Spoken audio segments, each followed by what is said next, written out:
And I think we're live. What's going on, everybody? We got a few guys in the chat already. So, as we're getting a few more people in, I'll start off by saying, what a weekend this was for arm wrestling. Tons of shit going on all over the place. And we can get into any or all of it, or none of it. Drink beer, whatever. You guys let me know what you want to talk about, and we'll go with that, because it's Sunday night and I don't got much to do. I did send Brandon Allen an invite to the call. If he wants in, he can join us. If not, no big deal. But I wouldn't mind getting his opinion on a few of the things for the weekend. Yeah. So if there was anything in particular over the weekend that you guys enjoyed, let me know. Writing programs. I'll try to hurry and jump on for a few minutes. No worries, Brandon, buddy. Hop on if you can. If you can't, no worries. Thank you, Devon's Forum. When I don't have somebody with me that I can do the test for the audio and video beforehand, I never know. What's going on, Marcus? So, what was the best event over the weekend for you guys? Well, what's the big boys? Is the big boys Hutchins and Porkchop, or was it Corey West and Krasny? Oh, sleep. Sleep is an important thing. And I did not get enough of it lately. It's definitely been a busy weekend. All right, so Brandon Allen will be jumping on with us shortly for a little bit. We'll get his thoughts on it. Let's start with the trip home. Who got arrested? Nobody. We got off the live. We went to eat burgers. Alan is just terrible at this filming thing. So we went into this burger joint, Triple O's. And we each ordered, the three of us, we each ordered a double 6-ounce patty on these big-ass burgers and, upgraded the fries and shit. And they said they've never seen anybody be able to finish that burger. Like, it's a big burger. I can't guarantee that either of those two little fellas can finish the whole thing, but I can guarantee there won't be any burgers left when we're done. Whatever they don't eat, I will. So Alan tried to film all this, but he did a shitty job. I think we still got some footage, though, so I think he'll be putting that out on whether or not he was actually able to finish this massive thing. But basically after that, he just needed a nap. And so we just drove home. I got home at like 8 o'clock, which isn't bad. When you got a 5.5 hour drive, get there, do the event, turn around, 5.5 hours home with stopping for food. And I got back about 8 o'clock last night, and then I had to go make it to a poker game, which went till like 1 a.m., which I won. So all in all, it was a pretty good day. All right, so what's going on in the chat here? Krasny and Corey. That was an ass kicking. Krasny could offer nothing to Corey. Now, I believe that Krasny is one of the few Europeans that's actually natural. And jumping up against a guy that's got well over 100 pounds on him is going to be tough. It didn't look like he had much for Corey at all. I did not get on the table with Toddzilla at all. I'm already resting for my matches in 2 weeks, so I didn't do any arm wrestling. And before at the beginning, he had his matches, so nobody's gonna get on the table with him before. And then it was a seminar. I didn't stay around for the seminar. We had to get moving. So, no, I did not get to pull with Toddzilla. I didn't get to see Devin pulling with him either. I'm assuming they did. I saw a picture of them pulling, so I'm sure somebody's going to have footage. Arizona State was good. Adam W. Who's Adam W., Roger? Upset win over Brent. Upset over Brent was dominant. You're going to have to type that out a little clearer for me, buddy.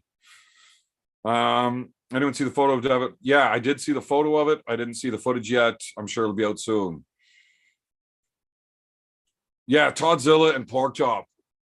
I know you guys didn't get to see the actual match yet, but yeah, Toddzilla won 6-0, but he had to fight. That was I don't want to get too far into that. I'll let you guys watch the footage first. But that was awesome.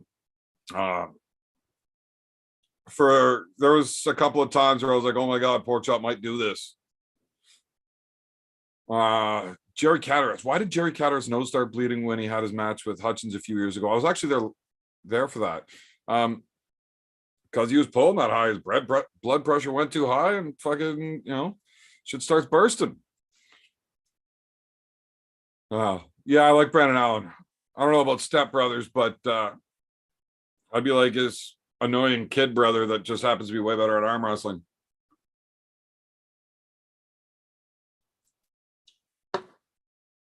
The waitress did not ask if that was the guy from Canada's Wipeout, but I made sure to let her know. And then I told her that I'm a famous YouTuber, and just in case my wife's watching, I'll leave the story at that. Okay, what do we got going on here? Good evening, Evan. Cheers, man. Chop and Brian versus Hutchin was my favorite. Yeah, that was really good. That's Shattuck Arm Wrestling. Zach Shattuck. It's a good dude, local puller from down near London. Really good right hand.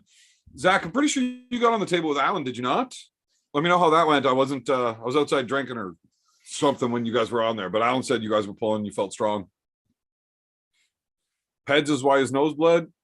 I don't know if that's going to do it, but that could link, I guess, maybe to high blood pressure. We'll ask Brandon Allen what he thinks about that. He's a lot more educated in that topic than me. Oh, did Eric say something funny? Triple O's, Marcus. Marcus, wait, yeah. Triple O's. That's what the waitress got when she found out that we were YouTube famous. Triple B's is Todd's Burger Joint. Rakers and Rosinski. I don't know who that is. Brent Rakers, he's a bad dude. Did he get crushed or what? I never got to see all of the video from Arizona States. Devin don't feel anyone these days. He doesn't. He's crazy strong. I doubt Todd Hutchins was able to do anything whatsoever, especially after the beating that Porkchop and Brian Desormo put on him. Brian Desormo is a strong dude if you let him get in his lane, like crazy strong. I think him and Pablo were actually really close when they pulled. I could be wrong on that. I haven't seen it. Okay. Someone already put a video of Chop Machine versus Todd. Well, if it's already out, that's awesome. Who the guy with the machine? Brian Desormo. I have pulled Brian Desormo many, many times. When I first started getting good at arm wrestling, we had the Arm Melter League around Ontario, which is we've had some legends holding belts in that. Devin Larrett, Mike Gould, Earl Wilson, Ian Carnegie, Alan Ford. Like we've had some serious high level pros holding belts for that. And at that time, I won the overall title belt, both hands. I'm the only guy to ever hold both of those. Those guys have held one or the other, but never both, and not at the same time. I held them both for like 4 years straight, so I was pretty proud of that. But Brian was cutting weight down to the 198s at the time, or 195s to pull WAL.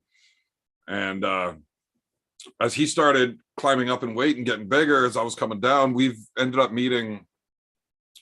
I think we've had 1, 2, 3, like 4 super matches now, and then a couple of other just matches and tournaments and stuff like that.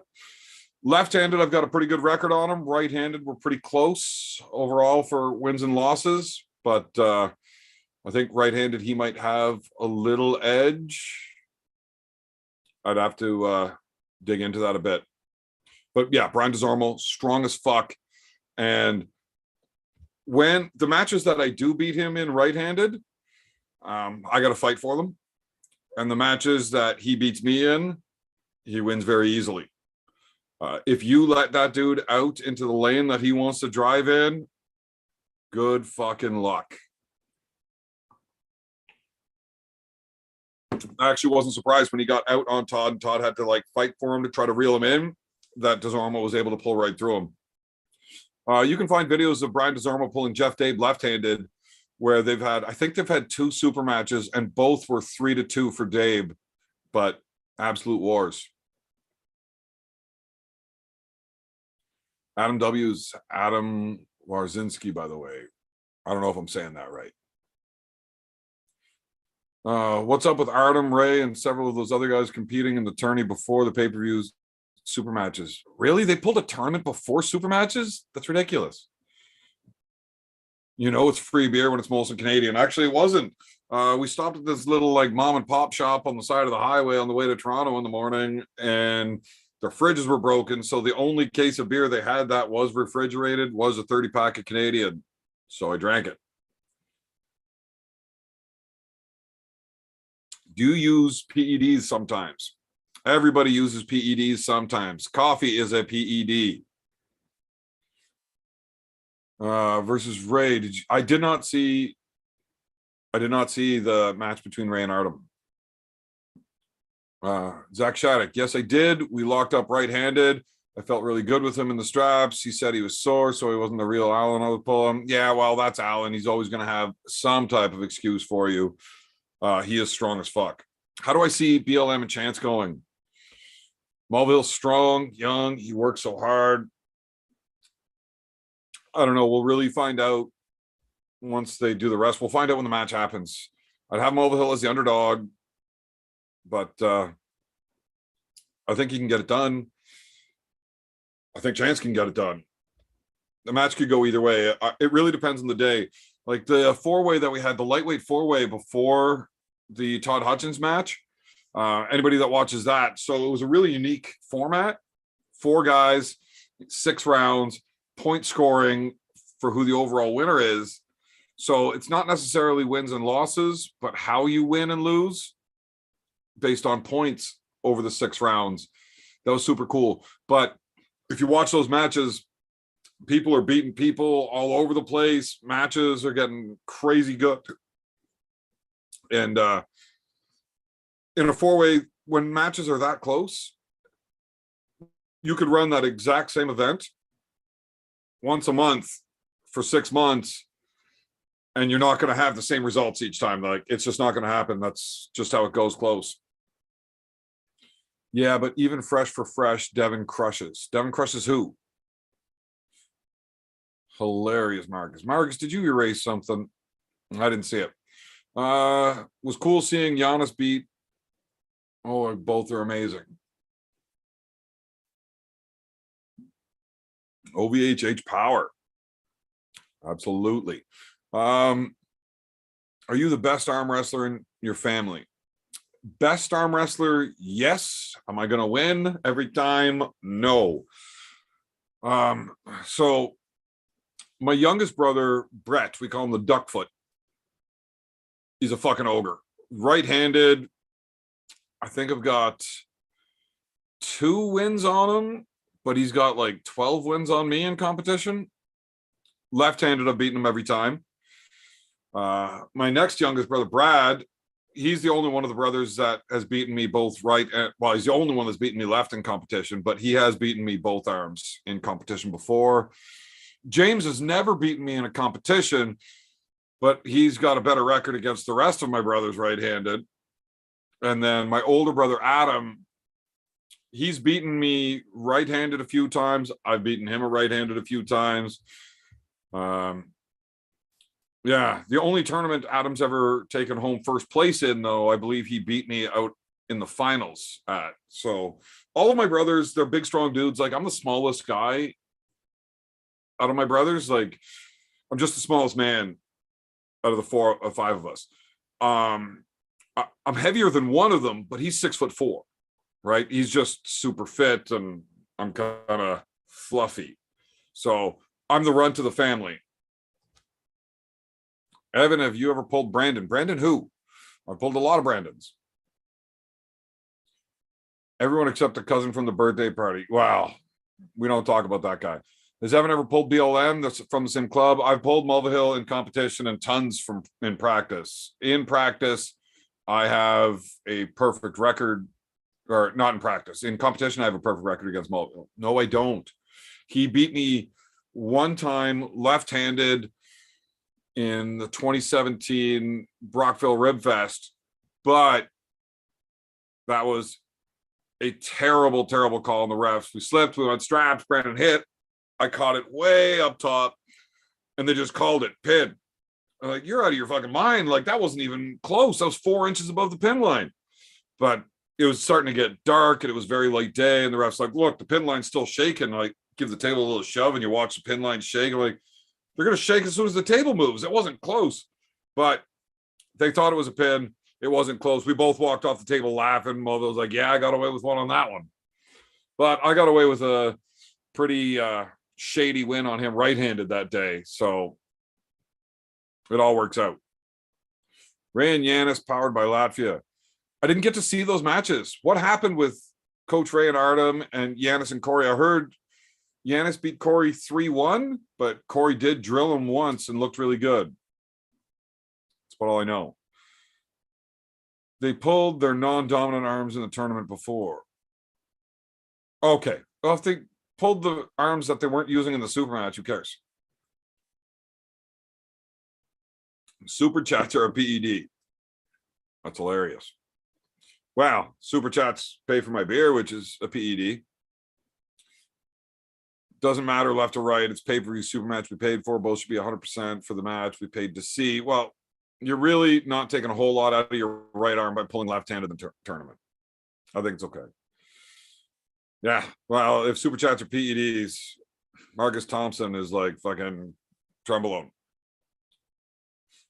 Pay-per-view should be, I agree, the pay-per-view should be before the tournament so that the guys can hop into the tournament better if they can.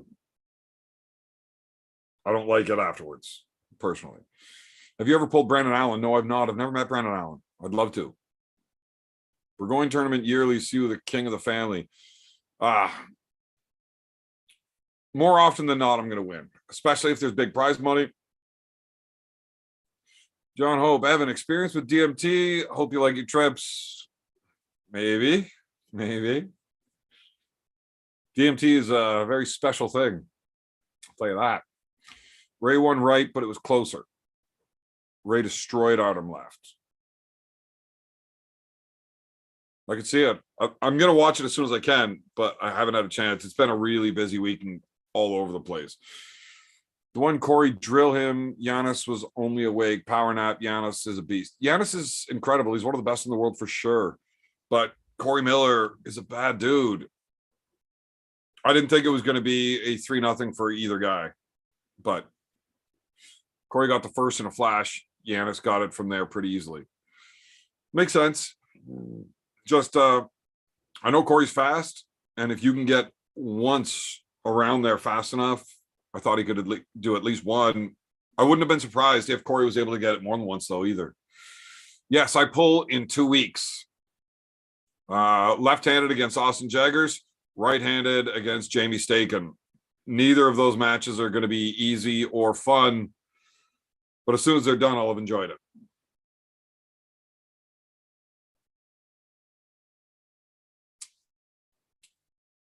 Devin's Farm, I agree. Losers must do dare. Nerds smash like. What was Devin's Forum talking about? That you agree. Losers must do dare. Dares for what? Sorry, it's hard to keep up with all the chat all the time. Dares for what?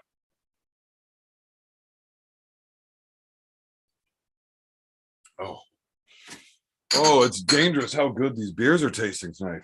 Oh, boy. I'm definitely going to end up a lot shittier than I was planning to on this Sunday evening. Okay. Hallelujah. About time, Evan, for fuck's sakes. What are you talking about? Marcus, what did I do? What's going on here? The family tournament. We do a yearly family tournament to see who wins, and the losers must do dares.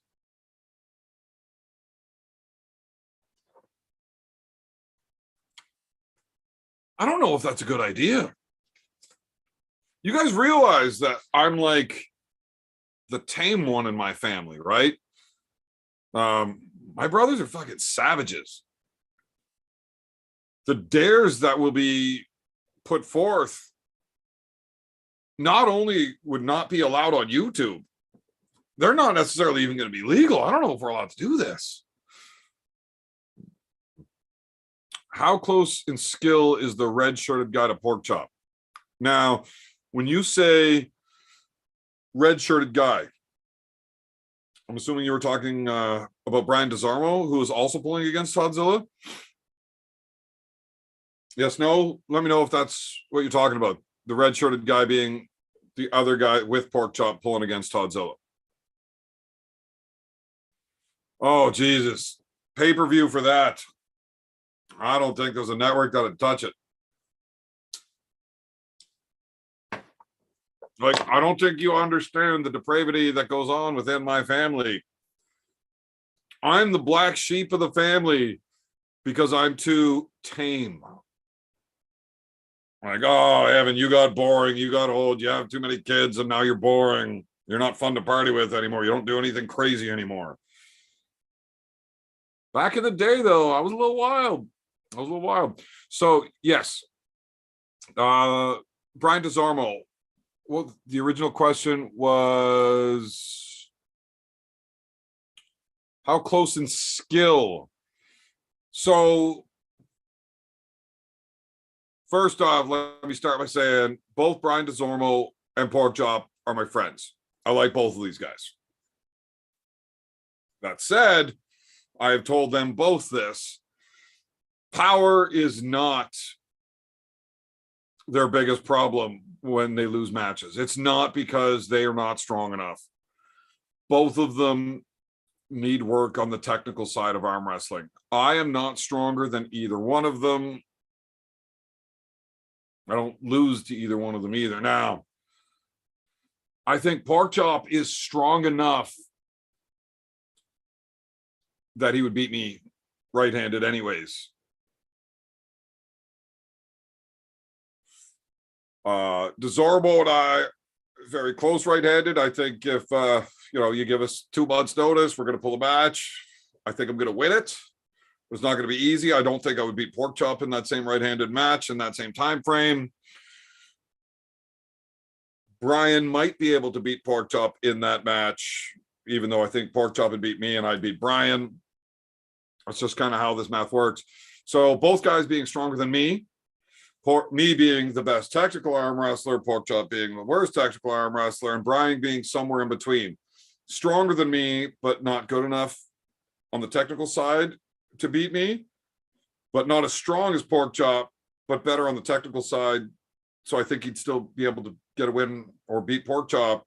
But Pork Chop, even though not good enough technically to beat me, he's just possibly too much stronger than me, and he just beats me. Arm wrestling math's a little weird like that. You end up with these weird trifectas all the time. It's not completely bulletproof, but it has stopped 180 grain hollow points. But yeah, so long answer short, I think Brian is a better arm wrestler than Pork Chop. I think Pork Chop's stronger than Brian. Yeah, Brian was always a better left-handed arm wrestler, but I'd say that's definitely changed over the last 3 or 4 years, that his right arm is better than his left. All right. You pay $100 to see that pay-per-view. Oh, Jesus. If we had 1,000 of you guys each paying that, we could consider being able to afford the legal fees from it.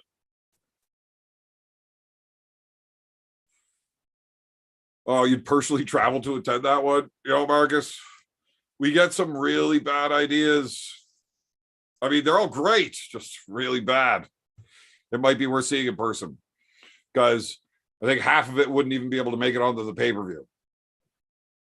Yeah, we actually did a Jackass movie before the Jackass movie came out. I'll try to find that tape one day, and you should see some of the dumb shit we did. I did find some of our old tapes. I actually got a couple of these little bad boys right here. My mom bought my little brother a video camera for his or for Christmas. I think I was 19 or 20 that year, and we did some stupid shit. We would just do like bare knuckle fighting between good friends just for the camera. You know, you duke it out, film it, and then we all sit down and have a beer and other very, very stupid things. I need to find that tape because the legal ramifications of it being found by the wrong person could be bad. There is no beer chick tonight. Okay.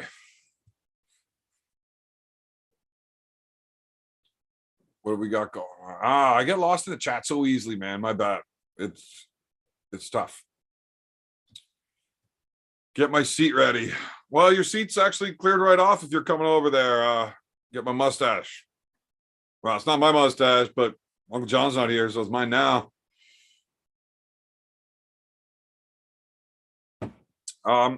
I will drink stouts. It's not my general beer of choice. I find them a little heavy whenever I'm a volume guy. I like to drink a lot of beer. So if I start drinking the stouts, it really slows my drinking time down because it sits so heavily into the belly. But I've had a few vanilla, chocolate, coffee, peanut butter. We got Whitewater Brewery here local. They make a nice peanut butter one. Had a couple of those today, actually. But yeah, I won't sit and drink like an entire case of those. It's just too heavy on the guts. Thanks, Evan. I'll super chat next live when I'm home. Appreciate you. No problem. I do this shit for you guys. No, I am not in Ottawa, Pathetic and Lane, PAL. I am about an hour and a half from Ottawa, an hour 45 from Devin's house. Devin's Farm. Dude, Evan, if you need it, I could help produce some of that old footage. Yeah, I don't know how I'd be able to get the footage to you, though. So I found this player here. My buddy, the Grippler, gave me some fucking equipment, which is why I was actually able to watch these old tapes. I don't know how. I think there might be an HDMI connector on it, so I can connect it to the laptop. I don't know how to like transfer the footage, and I'm really not good with this stuff. But you can hit me up later on, and we can try to figure out how I can get it to you so you could help do this. That'd be cool. Which beer do you hate? Expensive ones, or ones that I don't have, or ones that I've already drank? Yeah, I use Dropbox, but Dropbox, I don't know how to get it onto the computer to send it through Dropbox. I can hook the machine to the computer, but I don't know how to transfer it. Not entirely sure. Fooey in here with a big super chat. Evan, could you and Pork Chop have taken a round off Todd? I believe that we would have taken a round off Todd if it was me and Pork Chop, not Brian and Pork Chop. Yeah, the original idea was supposed to be Rick Heidebrecht and Pork Chop against Todd, which I think they definitely would have taken not only a round, but won. They would have won the super match against him. But Rick had to not pull that match because he had a super match against Matt Mask coming up in 2 weeks, but Matt Mask canceled this. So Rick didn't take this match because of a different match that got canceled. So I think they're going to try to get Toddzilla up here again in the future to do another tag team like this. So that's going to be fun. Just tuning in. How was the rest of the car ride home? Quiet. I got real gassy after eating, and Alan had to sleep. Marcus Thompson. As chairman of the board, we have decided that a yearly Beerman Open Arm Wrestling Bar tournament will happen. If you can come up with the rules, we can make rules for that to happen, Marcus. That sounds incredible. I would love to put something like that on like late August every year. That'd be amazing. Yeah, it's sort of a bitch to capture that footage. I don't know how to do all that shit. I'm just like kind of a big dum-dum. You like Bud? I drink Bud. I used to drink a lot of Bud. Came in. I served in Petawawa. Oh, fuck. Yeah. Well, I'm from Pembroke, so I'm like, my brother's currently serving in Petawawa right now. Can you walk across the border in certain spots? Absolutely. There's plenty of places that there is no border. Like, the border is fucking huge. I'm not anywhere close to a place that I could walk across it. Everywhere near me that you'd have to get across it, it's you got to go over a bridge because of the water.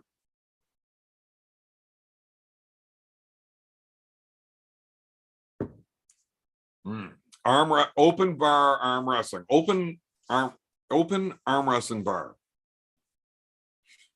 Free booze and arm wrestling. What could go wrong? What could go wrong? Ron Weber, the P.O. Box. Beer Wife was supposed to get that happening yesterday, and she forgot. Bare knuckle arm wrestling for the win. That sounds amazing. Sounds amazing.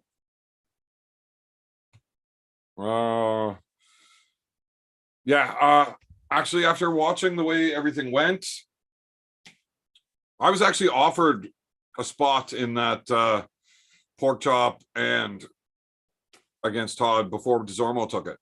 I declined it for a few reasons, but after watching it, I really wish I would have taken it, but I've got other matches going on that I've already said yes to.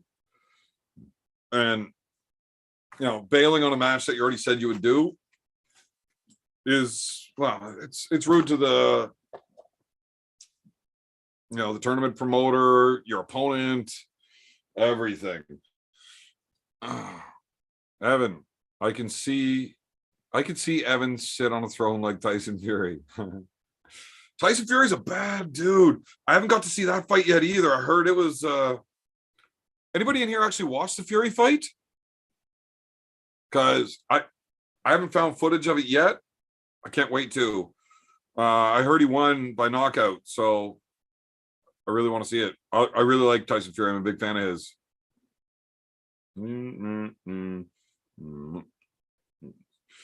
I had to message the Beer Wife. Turns out I started this live podcast without cigarettes. Still a problem for me.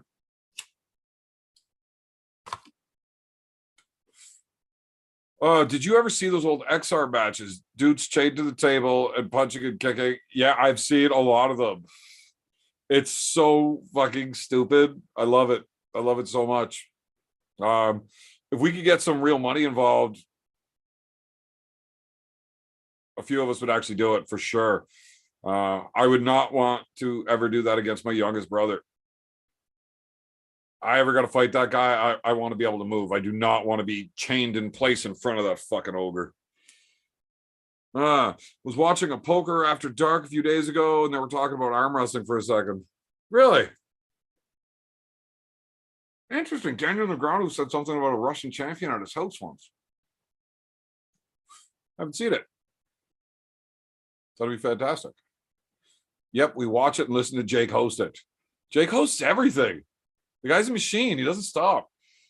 I'd say the family tournament should be freedom tabletop, bar top, freedom rules. It makes sense. I'm in with that. I like freedom arm wrestling. I got a freedom table sitting right there. I mean, it's currently covered with hash, but I would definitely dust that off and get back into the freedom if we had events. I would love to do a freedom event. His post-fight interview was even better than the fight. I'm assuming you're talking Tyson Fury there. The guy's hilarious. I love watching him. YouTube hiding this live from me. No notifications. Captain Obvious. I didn't set a timer early. I didn't post or share. It just ended up going. Yeah. John Terrian is the best 176 in Canada. Right-handed? Yes, I believe so. I don't think... No. Crazy George is the best right-hand 176 in Canada. There is nobody that can make 176 that'll beat George. I do not think so.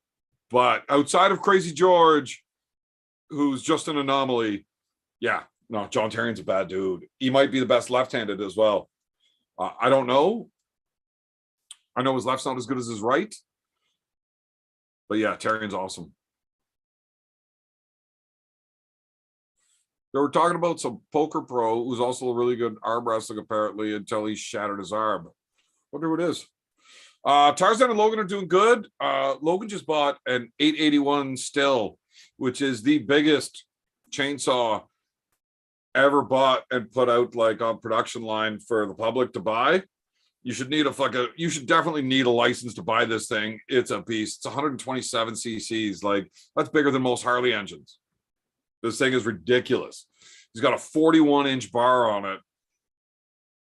And the power this thing has is just unreal. So Tarzan bought himself a property lot, and they're falling trees, clearing it out, getting ready to build a house this summer. So those guys are pretty busy on that. Pork Chop, I think he got up to almost 270, and he's only like 5'8". He tells people 5'9", but he's full of shit. He's 5'8". 5'9" with shoes on his toes.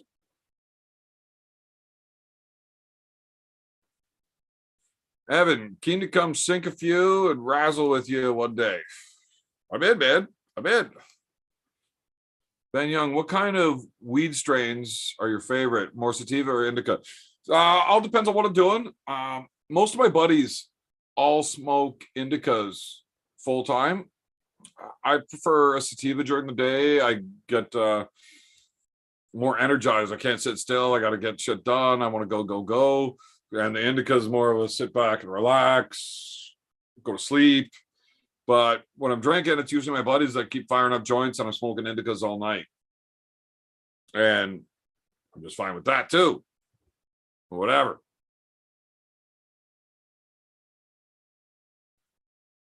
Uh-oh.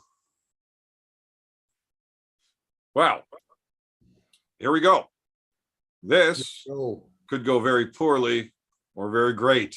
I'm not sure which way yet. Oh shit, have you been on a diet?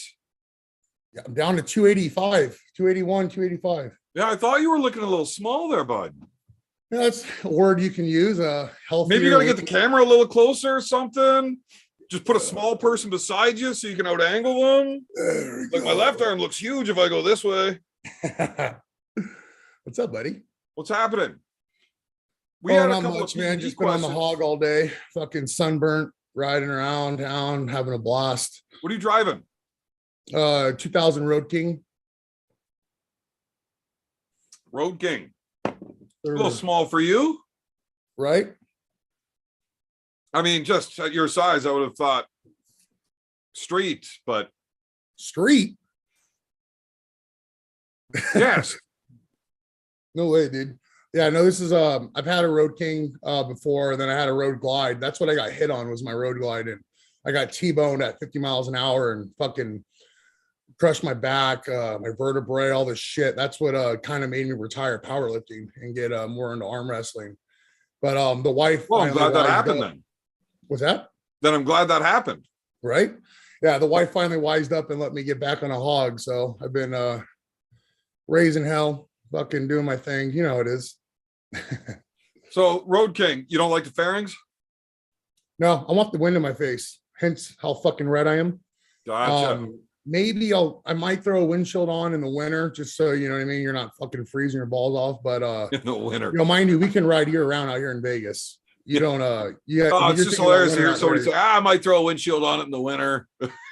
Right, yeah, you need a fucking diesel truck out where you live in the winter. No, you can still ride your bike. You just need to put chains and studs and all that shit on there. You know, put some skis on it, add some sidecars.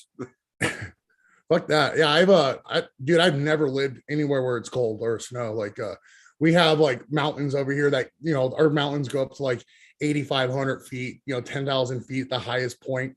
So again, you never even really get that cold, you know what I mean? And I don't even know what it's like to live in cold. My wife grew up in Cleveland. She fucking hates the cold. So she doesn't know what it's like living in the cold either. Oh, so yeah, well, you're right. According to you, where fucking you guys are living sub-zero.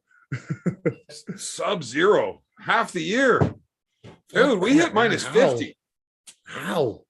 That's why I grow a beard. Yeah, I've had my beard tucked up all day because it's at that perfect length to where if it's not wrapped up, it just fucking gets me right into the eyeball. Yeah, right in the eyeball. Like it misses everywhere, just taps the eyeball. Yeah, people don't understand that struggle. It's a problem though. My mustache goes right into my eyeball. Yeah, mine. I don't have an amazing scum stash like you. I wish I had some better scummery. Maybe I need to do some fucking make some more bad decisions and it'll grow better. I promise you, you look pretty fucking scummy. It's okay. It's okay. I figured you were Someone in the like more of chat a says, Sportster kind of guy when you said you were on a Harley. "Oh, you thought I was on a fucking sports? They're on a chick bike. That's what you thought." Well, just I want to see you driving a Sportster. I bet you look like Donkey Kong on Mario Kart there. Yeah, it would look fucking funny. Someone in the chat said they want to see me on a Honda fucking Grom. I would swallow that thing. Oh, my little brother, he's like 6'3", 290. He's a fucking ogre. Oh yeah, But he's got dude. this like 70s fucking CC Honda, and he can still get it up to like 60 mile an hour. Fuck that. I don't want to go 60 on something with 12-inch wheels. Yeah. And it's like one of the like the scooter style, like a Vespa kind of thing. It's amazing. Yeah, right. Hey, we got someone in the chat saying, Brandon or Alan, what are your views on coffee enemas? There's better substance to use than coffee just because, price. But coffee enema wouldn't be a bad choice if you want to get a little zip and don't want to do all the swallow. Then plus you're putting it out. Hold on. Is this a real thing? Yeah. Wait, you don't do coffee enemas? No, I don't do any enemas. Oh, weird. So wait, so if you have a cold, you drink the cough syrup, you don't put it in your ass? Yeah. Oh. Weird. I'm not sure if I'm doing this wrong. I tell you what, I don't know if I'm doing it right, but it feels fantastic. Oh, this is why we love you here. Right. Well, thank you for keeping up on the super chats because I'm a piece of shit and I'm missing them. It's okay. I'm pretty bad with my own channel too. Wow, your channel is so much fun. Honda 50. It makes me want to get on a Donnie Dumphy sidetrack tangent, but nobody probably knows who that guy is. I don't know. But I love Donnie Dumphy. Anyways, he's some newfie jib rapper. He's hilarious. So we did have questions that somebody was asking about PEDs, where I just said if Brandon's coming on here shortly, he'd be the guy to ask. Yeah, definitely. What was the question? I was working when I was listening to you, but I didn't quite hear it. Yeah, there was a few, but one specifically was, do you remember the Todd Hutchins, Jerry Cataract match? Of recent? Yeah, the last time they pulled WAL a couple years ago. I remember seeing it. I can't remember specifics of it. I'm sure if I like rewatched it would ring my bell, but his nose, I know I've seen it. Jerry's nose started pouring blood in the match. Where was the match at?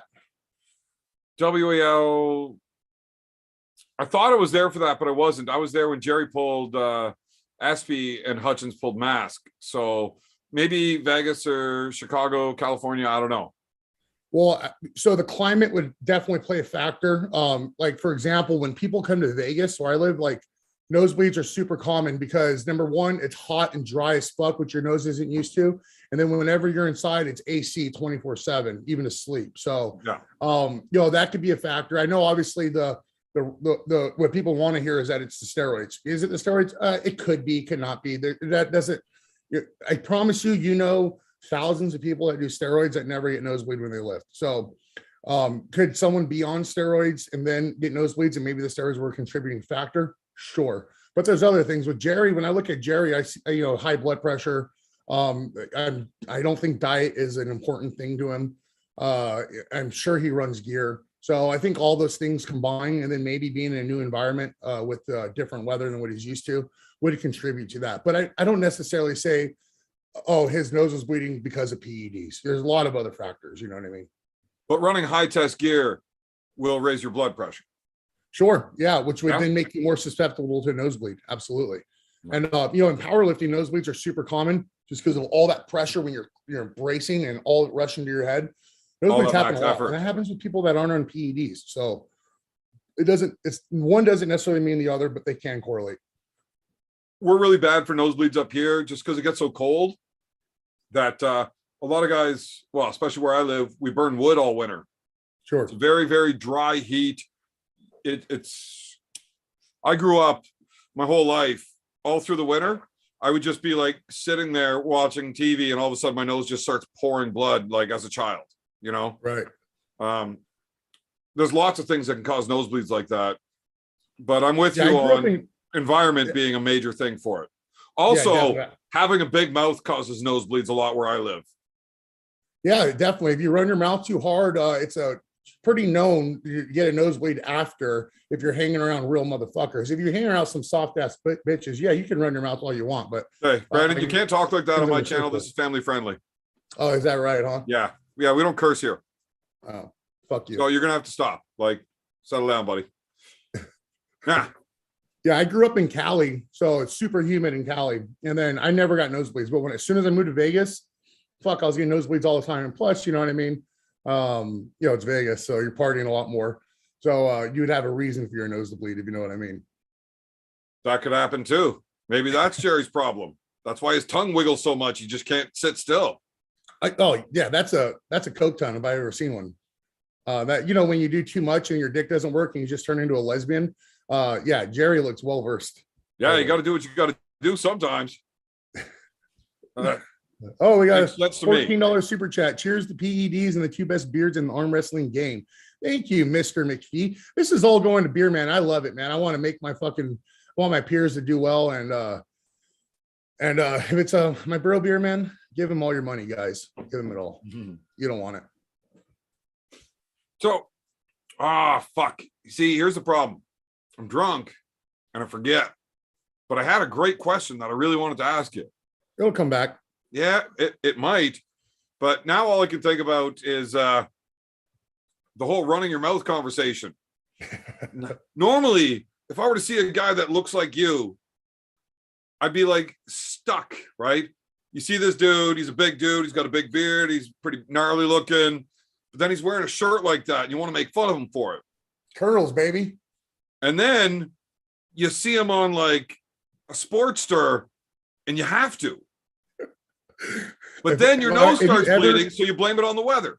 If you ever see me on a Sportster, please beat the shit out of me. I deserve it. Don't just fucking run into me. Well, I promise I can try. I'll tell you that. Well, if you hit me with your car, it'll work. Trust me, I learned that one. I got hit by a fucking Prius, and I totaled the Prius, but yeah, I did a number on my body. Wow. See, the thing with a Prius is you don't hear them coming. No. You ever hear somebody driving a Prius? You don't hear it coming. They can fly by you at 100 miles an hour, and all you hear is, I'm gay. I'm gay. That's a Jeff Dunham joke. I definitely stole it, but I like it. So I didn't hear it. That's funny. I don't know who Jeff Dunham is though. No? Oh, he's like a puppet guy, ventriloquist. Okay, the name rings a bell, so I'm sure I've heard of him. With Ahmed the terrorist and shit? Huh. No? If you don't know Jeff Dunham, he's fucking hilarious. I'd have to look up some of his stuff. Yeah, he's someone's asking if I'll ever compete at King of the Table event again.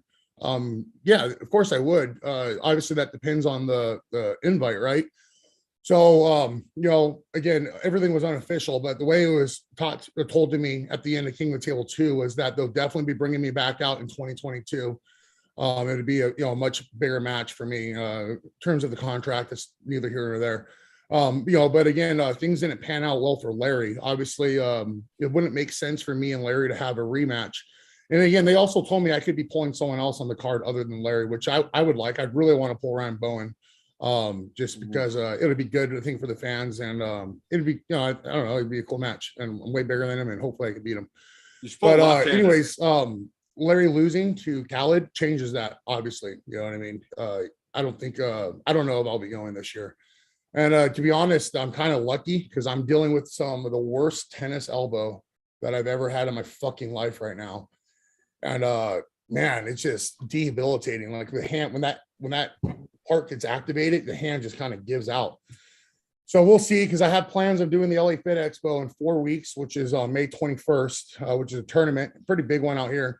And again, you know what I mean? It's all going to depend on this arm and how well it heals up. I've hired Jed Johnson recently. I don't know if you're familiar with him.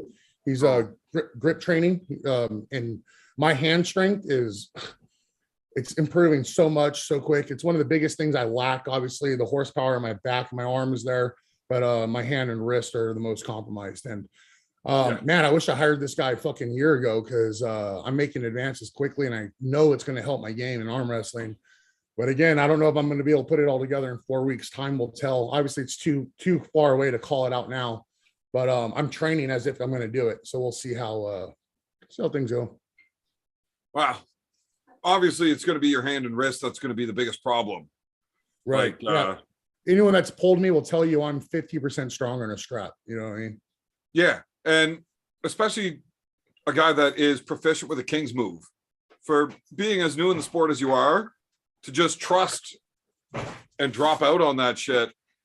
It's not an easy move. And guys that don't understand the king's move, they don't get how much effort, and it's not just laying on your arm. There's a lot of strength and technique involved with it, and it's a specific strength, right? And it's very, very much dependent on whether your hand can maintain that pressure. And if it can't, you're in a lot of trouble. You drop down into that, but you can't maintain your hand, You're gonna break your arm. Yeah, real quick. Very easily. I don't have a bone lock. There's no bone lock, full extension. So when you see me doing a king's move, it's not like on the bone like it is with some other people. Like I don't think anybody is actually on the bone. Yeah, I don't think so. I do not think believe that. Right, I agree. And even if they are in the bone, they're still clenched everything so hard, because if they just let free, that shit would fucking dislocate. You know what I mean? So Michael Todd's explained it a few times, where he explains it as, because I do have that bone lock where my arm, yes, it will not straighten past here, but just above there is where my body's gotten really good at defending it and not letting it get actually onto that, because it's going to break. Sure. And from there, right above that is where I start defending myself, and my hand, I can rotate really hard, and it just avoids it actually getting to that last bit. If you actually get that last bit and onto the bone, he stands up. We've seen him stand up in so many matches. Yep. I'm sure you've had to stand up in a few matches because it got all the way onto it. Yep. I don't think it's actually on the bone for any of them. Crazy George says the same thing. If you can turn his hand over and actually open his arm to on the bone, he's going to stand up. Yeah, it's a really misunderstood move. Like, if it was so easy, why doesn't everyone do it, right? Because it's pretty effective.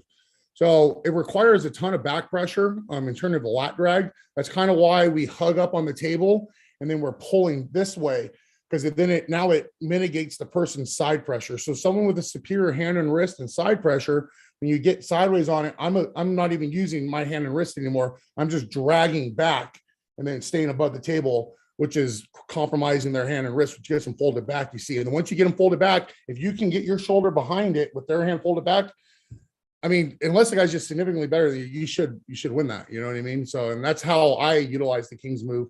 I just did your buddy's podcast the other day, Table Monkeys. Oh, you got talking to Tiny and Jason? Yeah. So we great dude. Yeah, it was awesome. We had a good conversation, and he kind of went, like, I knew that's what I was doing, but when I heard him explain it, it registered better. I'm like, okay, yeah, that is exactly what's happening. So, I'm glad to have that conversation, because now I understand it a little bit better, and then I could reiterate it to other people better. So that's actually the guy that I said I wanted to see you. I would love to see you in a match against. Yeah. Right. Like, you both come from a powerlifting background. Now you're both arm wrestling. You're both like 300-pound dudes. Well, he's down to like 280 and in pretty good shape himself. So it'd be a great match. Just doesn't make sense for your career. Right. Yeah, it's a weird one for me, because he's good but not known, right? So that's like the worst. That's the Achilles heel, like the worst thing for someone. Like, at least, again, I don't give a fuck about losing. I really don't. Like, I just as long as I'm healthy and I gave it my best, and then I lost, right? It is what it is. But well, you got to weigh out the checks and balances on building your career, like building your brand, and then your growth in your career as well. And it's like, you got to find the one that makes the most sense. And a guy like you just has so many options, right? Like, you can go take whatever matches you want. I'm sure there's no shortage for you. Yeah, no, that's true. I do get offered quite a bit, and some of them don't make sense. I don't want to call any names out. There's guys that are killers, they've been arm wrestling forever. I want a super match with them. I'm like, why? What the fuck? I've been arm wrestling less than 2 years. But see, you and I would be fun. Like, because I want it left-handed though. Left-handed, that's probably not going to go great for me. But right, that's why I want it. But I would do it. You know what I mean? In a heartbeat, because we would have fucking fun. It would be entertaining, and it would make sense. You know what I mean?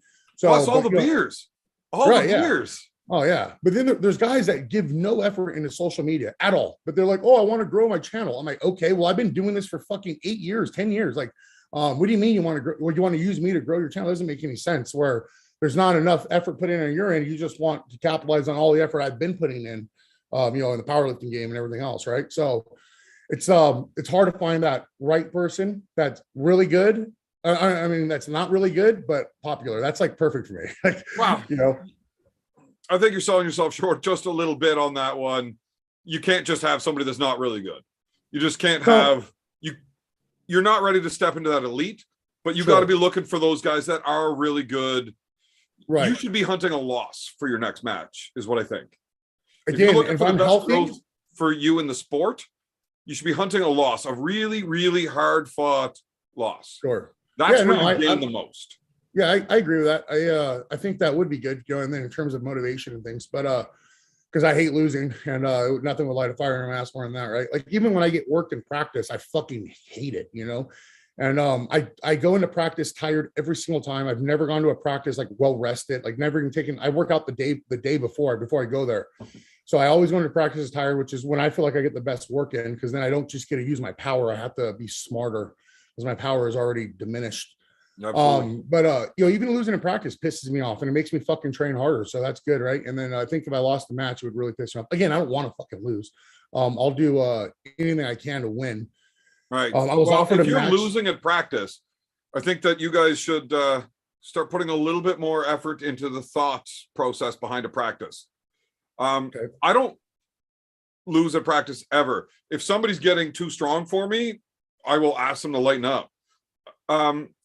When you're doing your powerlifting, how often are you trying to set your max record, your PRs at practice in your training? Yeah, no, it's not often. It's right? Sub max. Build your strength so that you can test it on competition day, right? It's everything's setting up to make your best day possible on the right day. Sure. Your training should be the same for arm wrestling. I don't like ever having my hand ripped open. If I think a guy's too strong and he's ripping my hand open, I'm going to ask him to lighten up a bit. I want to get my good workout in. If I get my hand ripped right open, it really resets my whole training schedule, right? It takes time to recover from that versus instead of continuing to build, now I've got to recover from failure. Yeah, no, you're totally right. And as I get more developed, I'm learning these things. And then I have smarter practices now where I'm working mainly center table work. If we start going up, we'll kind of stop. And like you're saying, but again, I'd be lying if I said that, if I get into a war, I want to win and we go hard, right? So that's just probably the novice of me, the newer guy. But I haven't even been practicing that much, dude. Like I've been getting so fucked up from table practice. So I took 4 weeks off before off the table. I trained in the gym harder than fuck, but I took 4 weeks off the table before the PAL tournament. Just because I wanted to just not have that inner elbow pain. I want to be able to go. I knew we were going to pull a lot. I was hoping you were coming, and then obviously, I knew other guys were coming out. So me and Corey Bresnan, so we had a little battle at the event. I pulled Dallas Langston, a bunch of guys there. Had a lot of fun. Did a ton of work on my arm. A ton of work. Mika, we were kind of going slow back pressuring, and then he just fucking hit me as hard as he can. And I'm paying for that to this day. I'm really hurting. It is what it is, though. I was on the table. I should have been prepared. Anyways. Well, Tim had the same type of thing that he had to deal with down there. You get on the table with another guy that you don't ever pull with. So they want to see if they can actually pin you. And you're running these risks of people doing stupid shit in practice that hurts you. And it sets you way back. And it's just not worth it. Yeah, no, I've learned that, and I'm understanding now why guys like John Brzink, like when people say, "Oh, these guys are dicks at after events, they don't pull anyone." I'm like, no, they're not pulling anyone because they just went through a fucking battle and they don't trust you because you're going to do everything you can to try to beat them, and it doesn't win for them. It doesn't do anything good for them, If they beat you, they're supposed to beat you. If you beat up on them, then it looks like shit on camera, and then it gets reposted for the next few months. They got to see it over and I'm like, I fucking smashed that dude, but whatever. So I'm starting to get it now. And it's not necessarily. Go ahead. I don't hate Micah or Mika for that. It is what it is, right? But anyways, the next day, fucking Derek Smith and Michael Todd came over. We went through a super hard fucking shoulder and bench workout, and then we pulled, hanging on to Michael Todd, and oh my God, dude, just fucking hurt like shit. And then Corey Bresnan and Tim Bresnan came over later that day, and we pulled until like 9 o'clock at night. So I did like 4 practices of pulling, typical for me, in a day or 2 days time. So I was fucked up, dude, and I'm still fucked up. That was what, 3-4 weeks ago. I'm ruined still. Well, I mean, I think that's the best time to get that continuous practice in, where you're sore as shit and you can't go that hard. So everybody just lightens it up, and you do a lot of time in holding and moving and just time under tension and Sure. not super intense. It does great for your healing. Like when I go to a tournament and then we do all the crazy hard after pulling and everything, I need to be on the table the next day. If I'm not on the table doing a recovery practice, I'm fucked for weeks. Huh. Right? The best thing to do after an arm wrestling practice is going to be go to the gym and do arm day. Right? Yeah, You're well, not I going to be worked out setting after. PRs, Yeah. but you got to get that blood moving. You got to start that healing time, like get it moving and get. So I had a couple of points that I wanted to go through. Okay. One, I had several people asking me questions about why you're a King's mover when you come from this elite strength background. Why are you not a guy that just wants to smash forward? Like, well, you would think that a guy coming from an elite strength background is just going to be so strong to come straight forward. Except all of your strengths, like your deadlift that was the cat's ass for you, right? It's that pulling your back, squat, your shoulders. Yeah. Well, Open squats, up. You can use a lot more of your back, and you're better at coming backwards than you are forwards. Yeah. Right? So when you can use all of that drag, you've only got one new thing that you really have to develop, and that's being able to hold on to your rotation. Sure. Right? So when you get all that drag, and now you tire them out, now you can come into a secondary strength that you've already got developed from your powerlifting in that pressing motion, but from an easier spot. Sure. Right? So you're using that background by King's moving. Yeah. People don't understand it. They just don't understand the move to the point where that drag and then pushing in makes sense to them.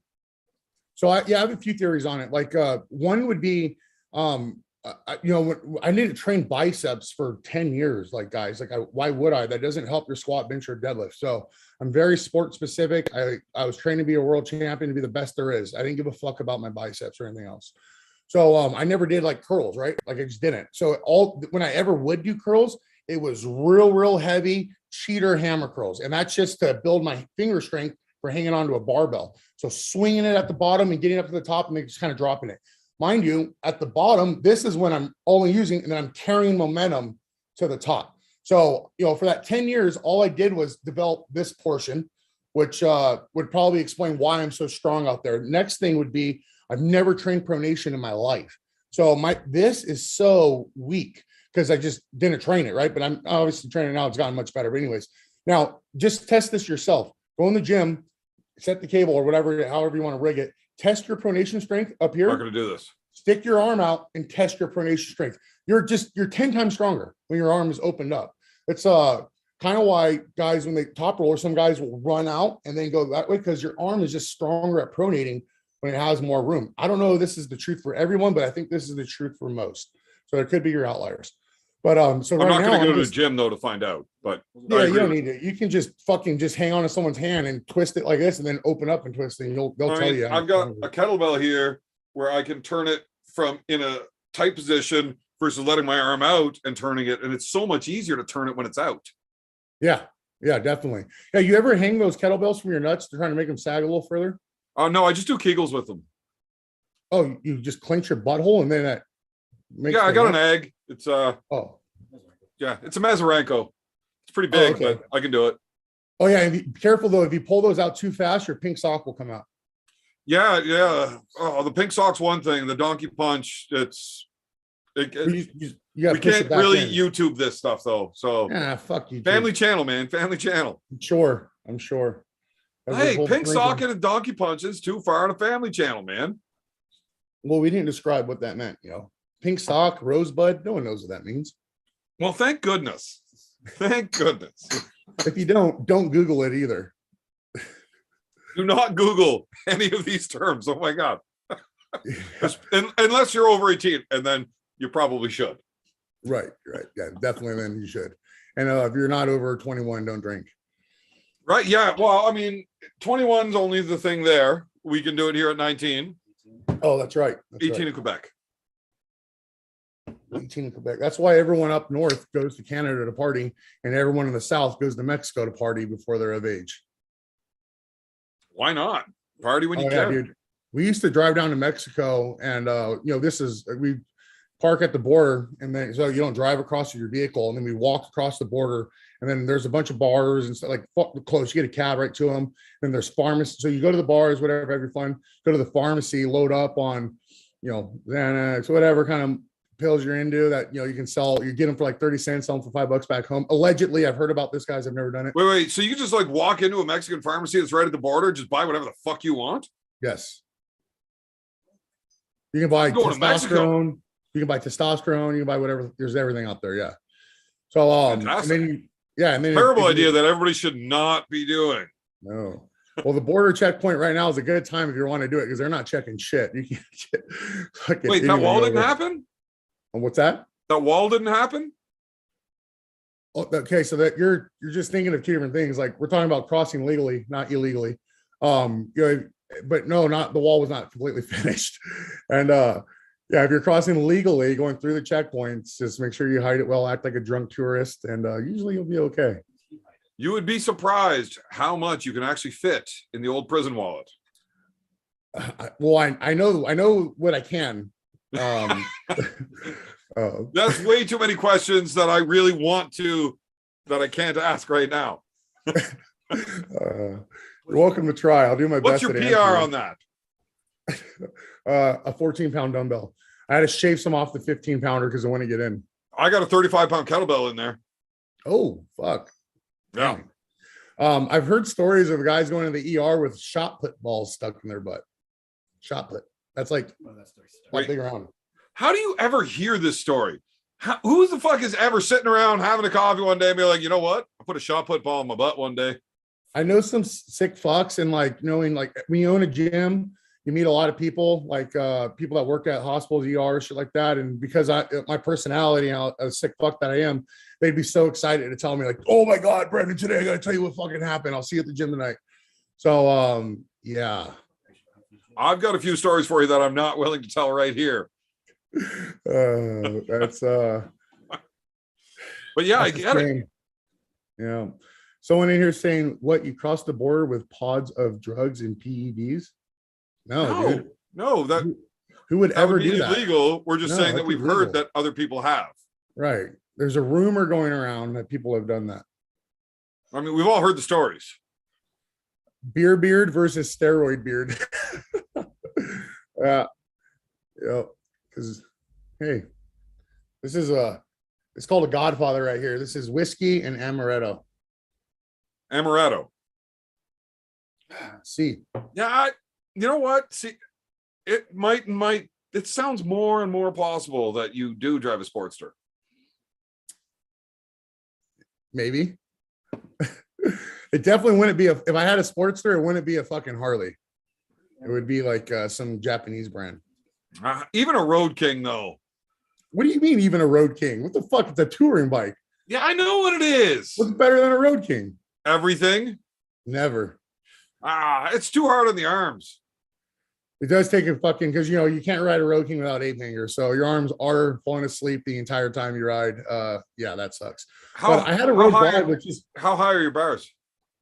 These ones are only 16. My last bike was 20. So the we're not allowed having anything over 18. What's that? 18 is the legal limit here. Yeah, I think there's a limit here too. I don't know what it is, but who the fuck cares?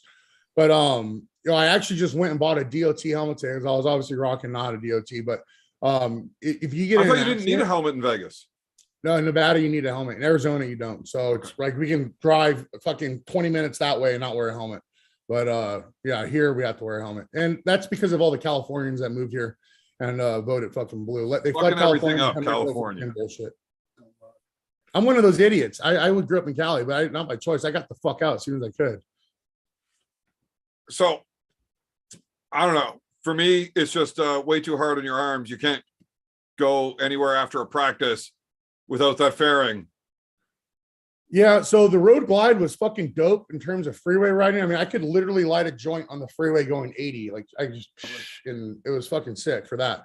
But I don't know, just all that upper weight. I when I ride a bike, I don't ride far anyways. Like I'm not like the furthest ride I'll do is like to Laughlin, which is about an hour and a half from here. So that's about it. And I'll stop in the middle of that to shake my hands out. But it's still an hour and a half on the highway with that wind hitting you. It's well, you're usually not sober. You just get tired. You just get tired.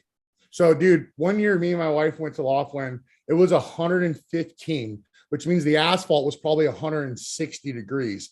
And I'm in the open face, no fucking windshield. My wife's hanging on the back. She's hiding behind me for the wind block. And we get to Laughlin, and I'm red as a fucking lobster when I get there. I'm just wearing a tank top, so I'm red as a lobster when I get there. And we partied. By hiding behind you, you mean sitting there like this? pretty much. So we fucking partied all day. We partied all night. It was like 3 a.m, and like neither one of us could go to sleep. And our dogs are at home, so we're like, what's up? You want to go home? She's like, fuck it. Yeah, let's go home. She's like, can you drive? I'm like, I can drive. I just can't get pulled over. So we fucking get on the bike. Just know that I'm not stopping. Right. Yeah, we're not stopping. Exactly. So dude, it was, mind you, it was 115 during the day. When we left the fucking hotel at 3:30 in the morning, it was 60 degrees outside, which now I'm sunburnt red, like it's just fucking miserable. We're going through this pass, freezing, so fucking cold. My wife's hiding behind me. She has my gloves on to keep her hands warm. My hands are just frozen. And then we're coming up on the main highway, and there's a semi truck rolling down the road. I'm like, we gotta catch up to that motherfucker and get behind him for windbreak. So that's what I did. And got on it, got right behind. I'm 10 feet from this guy going 80 miles an hour. If he taps his brake, we're fucking dead. So, but it was just what we had to do, man. And got home, and my dogs are like creatures of habit, like all dogs, right? So I get home, it's 5 a.m. They need to go for a walk. So I'm all fucked up. Now I just went on this ride, haven't slept at all, walking my dogs around the neighborhood at 5:30 in the fucking morning. I probably looked insane, dude. But yeah, it is what it is. You look like you just came back from one of my typical practices. Right. Oh, we have some people Googling prison wallets. Oh, don't Google these things. Just after the show. Click on image when you do it. Don't do the search. Just do right to the image. You are so full of bad advice. Right? Yeah. I just imagine that it'd be really, really tough for you on a bike without a fairing. Like, you're as wide as a sheet of plywood. Like without a windbreak, like I know what it's like for like me, but for you, that's well, I guess you're considerably bigger and stronger than me, so it's dude, I still feel works its way out. I still feel it, bro. Like today, we had like 30 to 35 mile an hour crosswinds hitting us on the freeway. And you can just see us all just start leaning into it because it fucking pushes you off the road. Yeah, that's definitely no fun. I do miss the road glide for that because you can tuck up underneath that fucking thing, have no wind in your face at all, and just start eating around the turns. Yeah, man, I'm old and lazy. I don't want to fuck with all of that. Like, I want to be on a fucking couch, relaxed. You know? I hear you. But like I said, dude, I'm not covering long distances. Like I literally, when we go for rides, we're riding like 30, 40 miles max and stopping, drinking beer, going to the next spot, drink beer. You know what I mean? Light up a joint or something. Yeah, well, yeah, but you're obviously riding bitch whenever you're stopping to drink beer because anything else would be illegal. And we wouldn't do that because we're responsible adults. I need to get if I do put a windshield, a cup holder would make sense. Yeah, right on the back seat. Sure. I would love to see a video of Jenny driving with you on the back seat. We might need to do that. Yeah, I don't know if it'll work. You've got every bit of that wind still hitting you because she goes like what 6% of your center mass. The problem is where would I literally don't think it's possible for me to fit the size of the back seat, my ass, my legs, the pegs. But what are you going to hold on to? Her. No, there's no way her arms are holding the wind pressure on you. Right. This will be a little putt down the street. It ain't gonna be a far run. We'll let you borrow that Honda for it. There we go. That'd be even better. That'd be better. And you could pee on her and have it freeze, and then she's Oh. got to get off and like squat you, and you can just say we're going to Aspen. Does she return the favor? Does she pee back on me? Look, you Just guys trying can to do get whatever you multiple- want once the video cuts. Right. True. This shirt used to be white. Brandon, you are a very fucked up person. I know. It's Oh, actually Devin- the exact reason I bring you on here as often as I can. right. It makes you feel better about yourself. That's why I like Well, talking to you. I feel like I'm like, oh, I'm not the only degenerate out there. So here's the Another thing. fucking- I'm a degenerate. You're Sure. a degenerate. Yep. And all of the chat is a degenerate. Yes. But I can't keep up with reading them and talking to you. But I don't feel bad for ignoring them if I'm talking to you for them. Right. I'm just glad you're good at scanning through that too. Yeah, I multitask, dude. I fucking do 10 things at once all day long. Devin's forum says, do not drink and drive. Seriously, Dumb and Dumber. We know, Devin. We don't drink and drive. We drink. I actually lost my uncle to a Water. drinking and driving accident, and I will not do it. No, drinking and driving, like, mind you, when we're talking about having beers, we're not talking about like getting drunk. We're talking about drinking a couple of beers. Like Yeah, you stop here, you have a beer with these guys, and then you hit the road again. right. You stop It's not there, half hour, 45 minutes later, you have another Right. beer. By the time Yeah, you we're get not gonna home, fuck up. it's possible a breathalyzer might argue with you, but that's blood alcohol content not actually being impaired. And with my weight, I can almost guarantee you I'll pass the blood test with having a few beers driving. So Yeah. I've actually never even blown a warning on a breathalyzer, and I've had to Really? take a few. really, Right. And to the point where it's weird, I think that not only is my liver subhuman, but it's impossible for me to fail a breathalyzer. We went into the Montreal Forum, which is like the big arena where the Montreal Canadiens played hockey. And we had a big practice there when the Montreal team was holding it there. So me, Mulvihill, Devin, we all drove down to Montreal. Devin doesn't drink, but Brendan and I had a few beers. He only had like 3 or 4. I probably had maybe, I don't know, 20.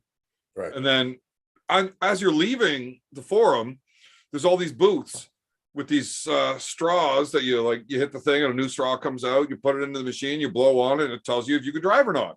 Oh, no shit. So he had 2 or 3 beers and I had like 20. And he blew like right at the legal limit for driving. And then I was like, oh, fuck. I know I'm not driving, but let me check this son of a bitch out. I blew a 0. Nothing. What the fuck? Nothing. And I'm That's like, I amazing. can barely fucking stand up straight. I just had like 20 beers in 3 hours. I'm hammered. How That's the amazing. fuck did this blow 0? Hold on a second. We got a $50 super chat. Got to interrupt you. Holy Marcus Thompson, shit. the man. Marcus, how you doing, brother? For Mr. McPhee, he was missing my PED chats, but I advised Evan should be OD by now. LOL. Brandon, have you long-term goals in the sport? So he's thinking about you doing too much PED that you should be overdosed by now. He considers super chats and beer PEDs. Sure. So sure. yes, I should be overdosed on the beers that I drink and Marcus's super chats for sure. Marcus has been generous to me as well. Yeah, Marcus is awesome. Do you know that he's Irish? That's dude. He probably fucking could drink with us. Wow. We're gonna have to fight him. If we're gonna be racist about it. And then Brandon, do you have long-term goals in the sport? Yes, Marcus, I do. I don't think that you could have short-term goals in the sport and it mean anything, because this is such a time developing sport with attendance and the table practice and the knowledge to gather and learning how to handle certain situations. So again, if you wanted any real expectation of doing anything good in this sport, yeah, it's got to be long-term. So that would be the case for me. It is long-term. Where does that go? I don't know. Where would I like it to go? I would be super fucking stoked to be in that conversation with like the Corey Smiths, Corey West, Derek Smiths, Chance Shaw guys. I don't think I'm there yet. I know I'm not there yet, but hopefully like in the next few years or so, I could be up to that conversation but beyond that, I guess we'll just see how I progress. Right. Like, of course, like would I want to be the best in the fucking world? You know what I mean? But, I'm realistic as too. I was a best in the world at powerlifting. I know how long that took. So this isn't something that's going to happen overnight. Were you actually And the best in the world at powerlifting? I was top 3 at the time. I was on knocking on the door to break the all-time world record, but I blew out my knee. Prepping for that. Okay. So you just threw that out there. It wasn't a real thing. No, I was one of the best in the world. Yes. One of, not the. Did I say the best? I don't know. I was just asking. Is that what you said? Maybe I did. No, I'm asking. Maybe I did. But maybe you did. Maybe you didn't. Yeah, I made you a copper bracelet. Dude, fuck yeah. You're gonna mail it to me or what? No. Fuck you then. But I mean, I'll bring it to you if we ever get to meet. Perfect. I made it for you. It's like the diameter of my butthole. Wow. Then I'll also use it as a cock ring. There we go. Holy shit. You know what? I got a fantastic idea. What is it?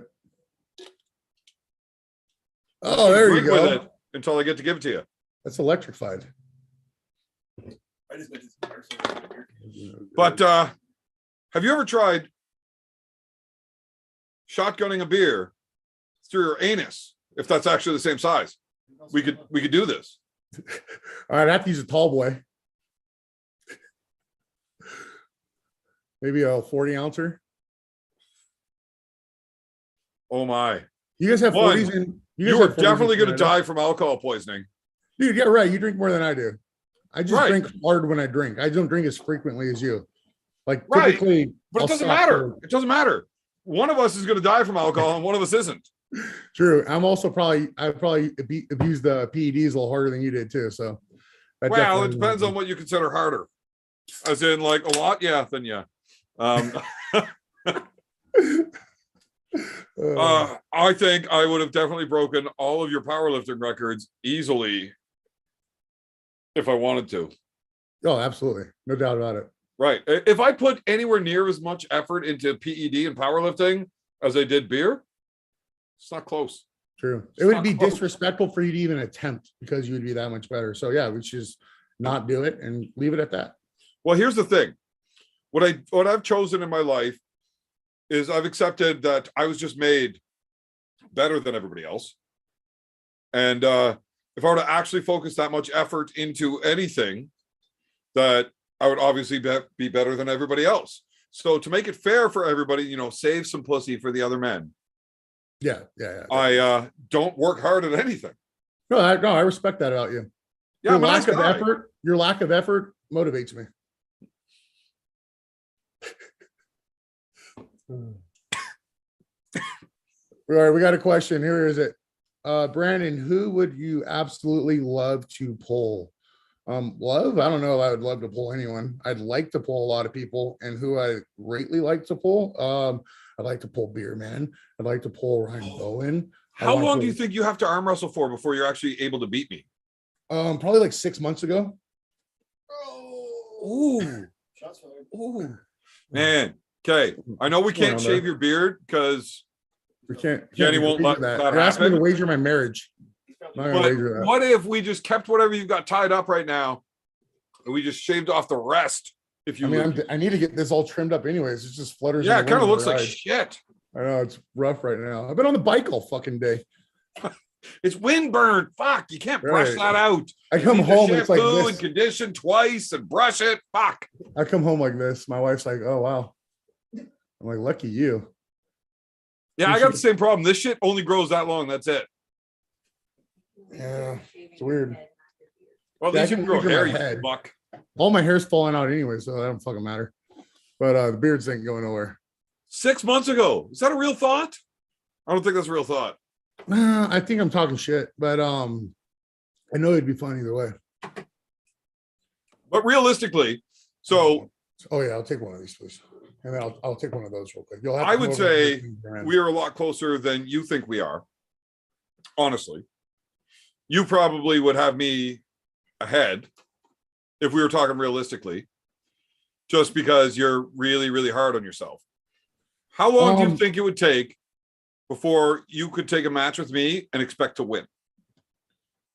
I think I need to do a tournament again to kind of build my confidence, or just reassess where I'm at and let me know, because I pull guys in practice and I do well against them. That doesn't mean anything. Off of ready go, things are way different. Right. So I know I have strength and power. I mean, you saw me holding John Brzezinski. You saw me worked Dustin Allen, or put work on with him. Like I do work with all these guys, but the super match, I think they or in a ready go, they either smash me or be even better and get back to the fingers better. I don't know. So I think just my lack of experience is obviously the number one factor to where I just don't know where I'm fucking at. You know what I mean? Like if you and I gripped up in practice and you let me get what we got like a fair grip and everything, I think I'd do really well. I think you would fucking destroy me. Right. When we're being nice to each other in a practice pool. But in a super or in a ready go, that's going to be a lot different. You know way more things than I do. You know how to counter, fill pressures, set up pressures, make me think it's coming somewhere else. Like you just know all that. And I have to think about all that. So it's like second nature for you because of your experience. For me, I'm like, okay, he's doing this, so that means this. And then you change it and I have to think and it's too late because you already went. Like, well, so, that I'm already like 3 steps ahead, waiting for you to make that adjustment to capitalize on that. Right. Exactly. So how long before you think you could beat me?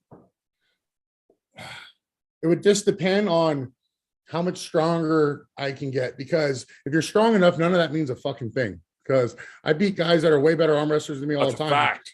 Because I'm just so much stronger. So if I can gap that strength gap enough, it doesn't matter what you can do. But again, assuming we're in that with it, whatever the percentage is of strength gap, and then how until I think honestly, I think I'm going to say what I said before. I need the fucking, I need the tournament experience again to know where I'm at and to pull some guys who I respect and kind of fear a little bit in terms of off a ready go and see how I do against them. And then maybe that will tell me, hey, you have progressed better than you thought. Maybe you are ready to beat these guys or you got more work to do. You know what I mean? And I think the answer is going to be both too. It's going to depend on who I go against, but we'll fucking see, man. We got $7 super chat. Says Filthy Power destroys Beerman from Mr. McPhee. Hey man, I got fans in your chat. I love this. Thank you, sir. Appreciate that. Well, I don't know if it's that you have fans or I have haters. Could be true. Because I have haters. True. I do. I have a lot of them, and I love them. I love them all so much. I am no shy of that, my friend. Now, no shy of that. If I could just get you to stop being a douchebag politician and just answer a fucking question. How long? I think I can beat you right now. Ooh. Right now. Like right now in this moment. When's the last time you practiced? PAL tournament. I think that was 3 weeks ago. You haven't been on a table in 3 weeks.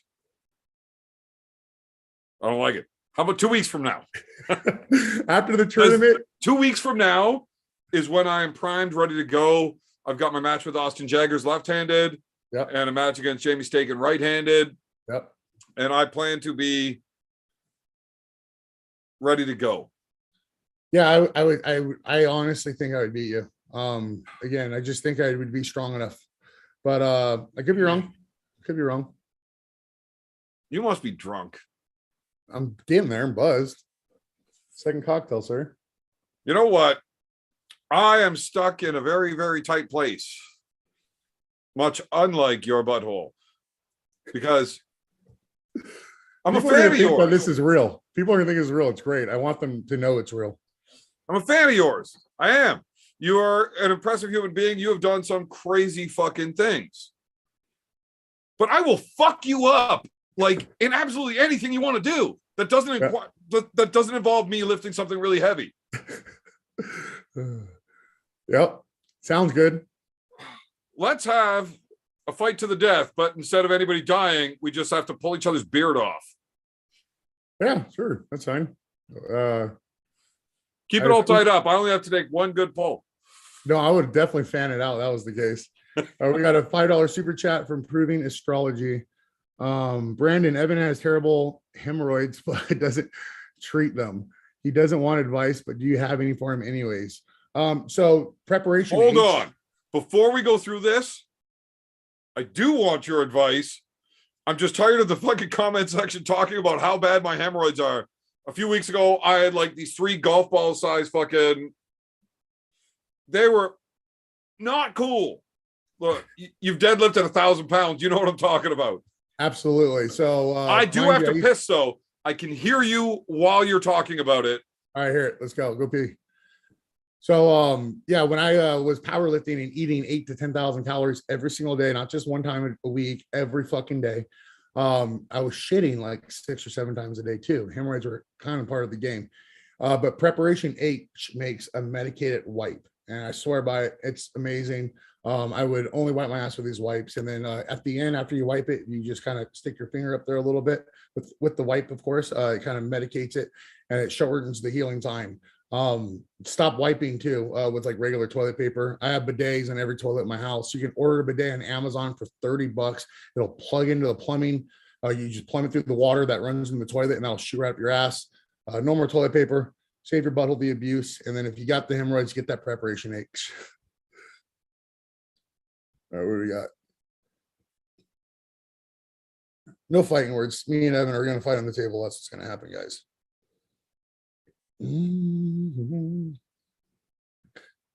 Marcus wants to know that kettlebell for the hemorrhoid drop. I think the kettlebell is what's causing the hemorrhoids for Beer Man, but he doesn't. He won't stop that. So we have to be realistic in our approach. You're not going to ask someone just to stop reading.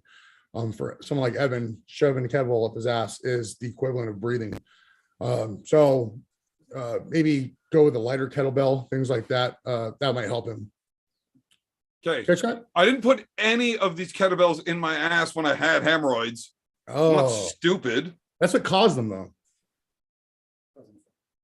Wow. Look, I haven't actually tried Kegels with a kettlebell in quite some time. Right, 4 to 6 months. Actually, no, years.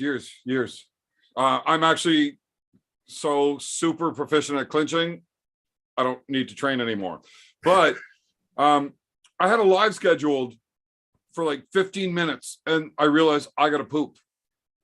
I don't like to push, right? Right. I spend half hour reading through Facebook. That's the only time I'm really on Facebook is when I'm pooping. So if you see me active on Facebook a lot one day, it's probably because I got the beer shits. Sure. But or if it's like on way, Wednesday, following Taco Tuesday, yeah, we get it's it. like I got 15 minutes for my live. I got to rush this shit out. And by the end of the live, I thought that I was just getting itchy because I didn't wipe well enough or something. I was rushed. Yeah. Nope. They all fell out, and it was just a big fucking problem. Preparation H does help. I found this anisole. Anisole medicated wipes. Amazing. Really? Amazing. See, I had success with the preparation H1, so I didn't have to vary off. But seriously, dude, you should get a bidet for your fucking toilet. You literally order one on Amazon for like $30. It runs through the plumbing right through the back of the toilet. So it's just gonna be shooting that water up your ass. And then you use just the wipe to dry your ass so you don't leave drips around the house, and your wife will yell at you. For like $7 in hardware parts and knowing how to do like construction and plumbing, I actually have put a hose, and I actually ran a hot water line there so that I could I've got a hose that I can just reach around, grab it, and like give myself a spray. There you go. That's like, that's how they do it in Dubai. Well, I mean, for $7. Yeah, you're Middle Eastern. That makes sense. That's why you have the beard. I thought they shit in their hand. They wipe with their left hand. That's why they shake with their right. Okay. Look, Brandon, I love you. You can pretty well say whatever the fuck you want. I got a friend here that served a lot of years in the Army, and your comments are starting to really upset him. And he was actually on Team Canada's powerlifting team. So you went from a guy that admired you to like, you know what, we're going to go full Army, and Brandon's got to go. You got to stop talking like that. He'll get over it. Yeah, when you're gone. Well, yeah, I'm just saying that to your audience, saying get a bidet. You'll like it. Someone asked, how old am I? I am 33 years old, sir. You're how old? 33. Holy shit. How old are you? 27. That makes sense. I thought you were like 45. Most people do. Man, I shaved my beard, I would look like a child. You'd see my double chin. I look like baby fucking Huey. I look like Fat Caillou. Yeah. It's much better that I have the beard. Trust me. My kids are actually the main reason I have a beard. I mean, the wife says no sex without a beard. Same here. But my kids won't even talk to me if I don't have it. They look at me and leave the room like, nope. Right. Like, who's this pussy? Yeah. All my buddies say the same thing. Like, I can do whatever the fuck I want, whatever. Because it's like, well, it's Evan. It's Evan. But when I have no beard and I act the same, I forget that I don't look like this anymore. And they're like, you fucking pussy. What are you going to do about it? I'm like, oh, now I actually have to get up and work. This is bullshit. It's easier having a beard, so I look tough enough that nobody asks. Right. I haven't shaved. I've had a beard since for like 10 years. I mean, I've trimmed it and shit, you know what I mean? But what's that? Yeah, I gotta pee real quick. Here, babe, walk by here so there's something to look at. Why? Have your wife sit down and talk with us. Have to say hi. Yes, get over here. He hasn't talked to a girl in 10 years. Hand me my sweater. She's got her boobs out. Hold on, I might be in suit. Yeah, no, you're definitely allowed to wear clothes if you're going to sit down and talk with us. That's cool. Boobs, just a boob. Oh, I'm not a squirrel. It's on in pickup.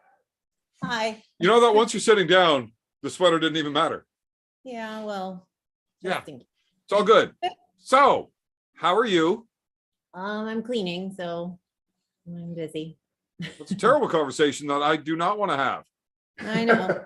So, what do you think about arm wrestling? Gay. Ernie, get the fuck out of here. She thinks it's gay. Well, it is. It's all about men holding hands with each other.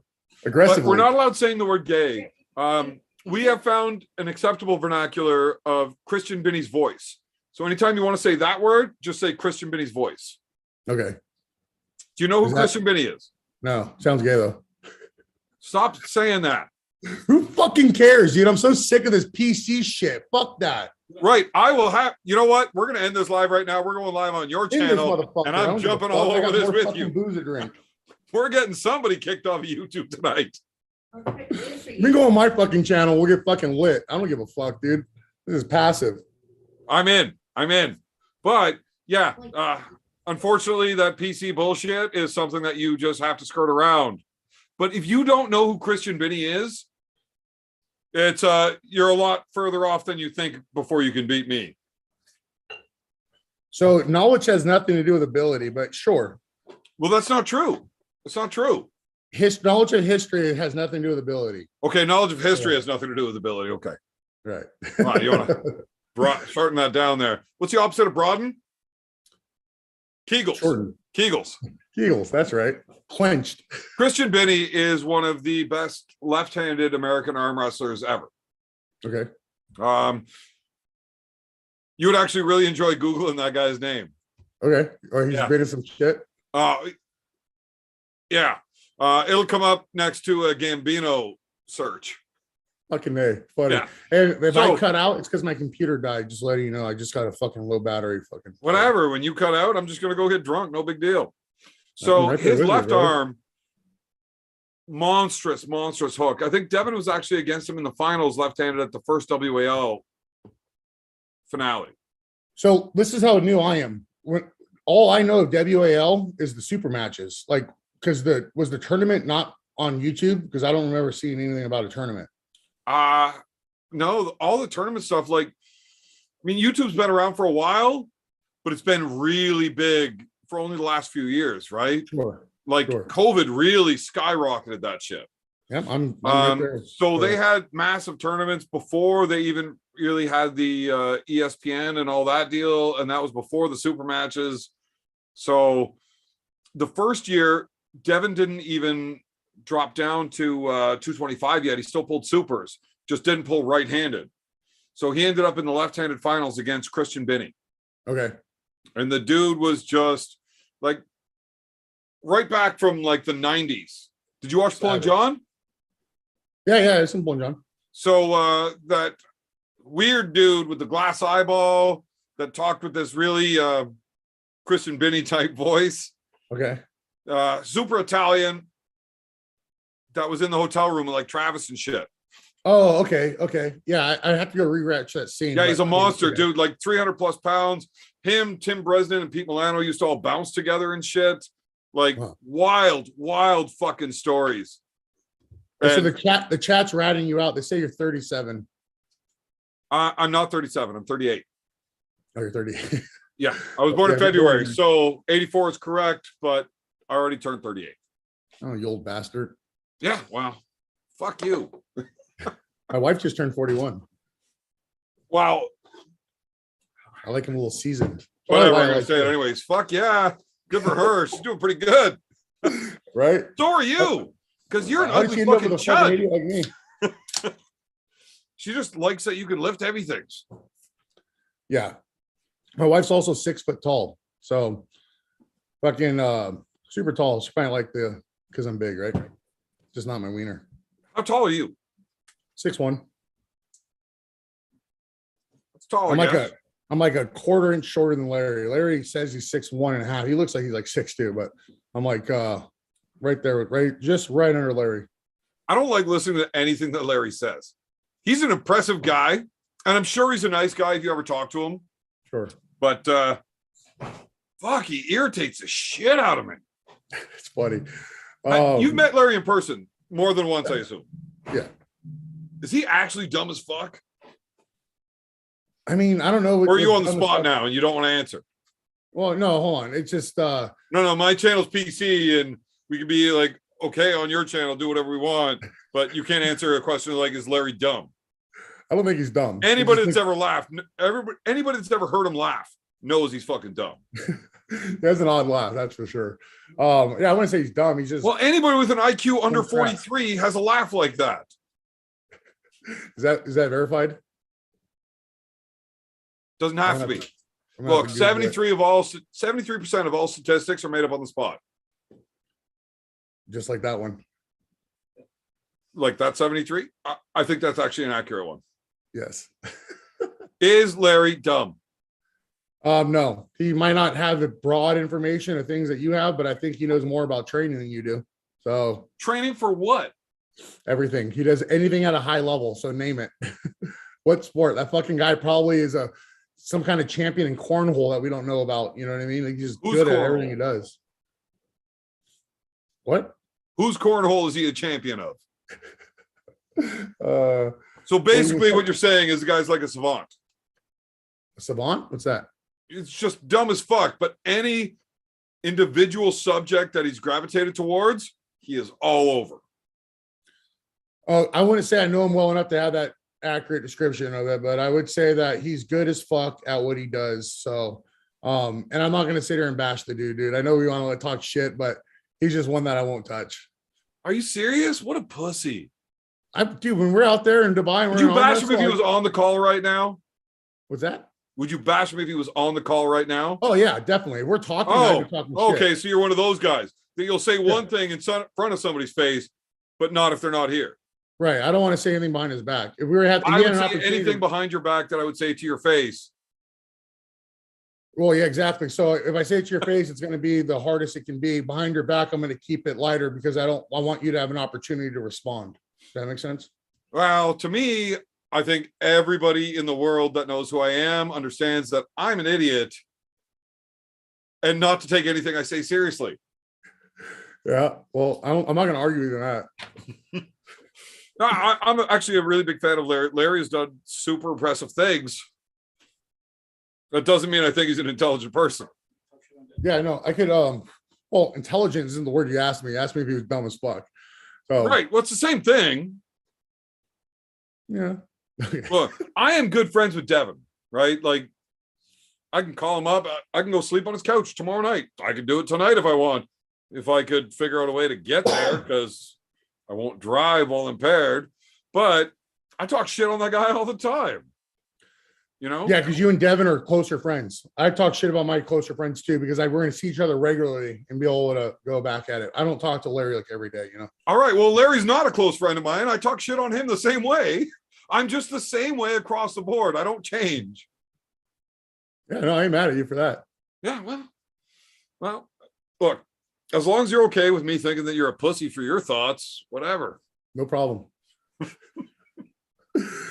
Sounds good. Okay, so who that is a very high level arm wrestler do you want to talk shit with me about?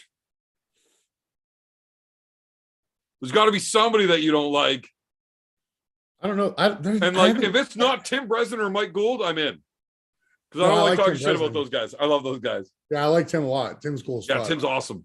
Corey's cool as fuck. You know, I've hung out with him twice now at King of Cali 1 or maybe King of Cali 2, King of Cali 2, and then at the PL tournament, and then they came over to my house the next day, so I guess 3 times, right?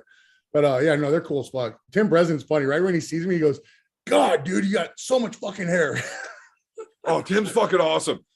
All right, real quick, top 5 coolest arm wrestlers to hang out with. To hang out with, that I can hang out with, that I'm Ever fuck, have? man, not everyone shows their personality, so these are just all going to be guys that show their personality on social media. Guys that you've hung out with. Top 5. that I've hung out with. Well, Mega. I know you don't know Mega Mike, but Mega Mike is cool as fuck. He's I've never met him, but yeah. Yeah, he's cool as shit. I just did an interview with him the other day. If you guys want to watch it, check out Your Morning BJ. It's on my channel. I was. Yeah. So that Mike's cool as shit. Maybe we can get our moderator to link that video into the chat there. Oh, that'd be cool. And then, I mean, there's guys locally here in Vegas that are arm wrestlers that I hang out with that may not be known, who are like some of the coolest fucking people I've met. Like Jonathan Vasquez. I don't know if you met him before. No, but I know big beard. Yeah, big beard Mexican dude. Great beard. Yeah. He's cool as shit. Me and him hit on the head on like so many things. So we have a blast. We party. Yeah, Cox together. We party hard together. Yeah, he's a lot of fun. Who have I partied with in arm wrestling? All right, then. Top 5 guys that you would either have or want to hang out with. I would love to party more with Corey Breslin. We partied, but his chick was with him. My wife was with him. So we're all holding back. You know what I mean? So Corey would be fun as fuck to party with. Jordan Seal seems like a pretty fucking cool dude. I've never met Jordan. Yeah, I like Jordan. I pulled Jordan this one time. He's so strong. I was like, all right, that's enough. My arm was so fucking beat up from practice the 2 days before. It was nothing. But yeah, he's cool as shit. I think me and him would have a blast partying together. Tom Nelson, I think, would be. I've never met him. I think I've met him in King of Cali. He's cool as fuck. Right when he sees me, he walks up. He goes, "Dude," he goes, "I saw your put." There's this bar there's this riding destination we go to called Glamis Sand Dunes. It's right on the border of Mexico and California. There's a bar out there in the middle of the desert. Yeah, sand dunes. You're riding. So where we're supposed to have our 3 a.m. death match. You were supposed to have a 3 a.m. death match? Yeah, the first time I was supposed to go out there. Oh yeah, come out. So we got Tom and I tried to set up a super match where we pull around, take a shot of whiskey, we chug a beer, and then we hop on the dirt bikes and take a lap. Fuck yeah. CR 500s.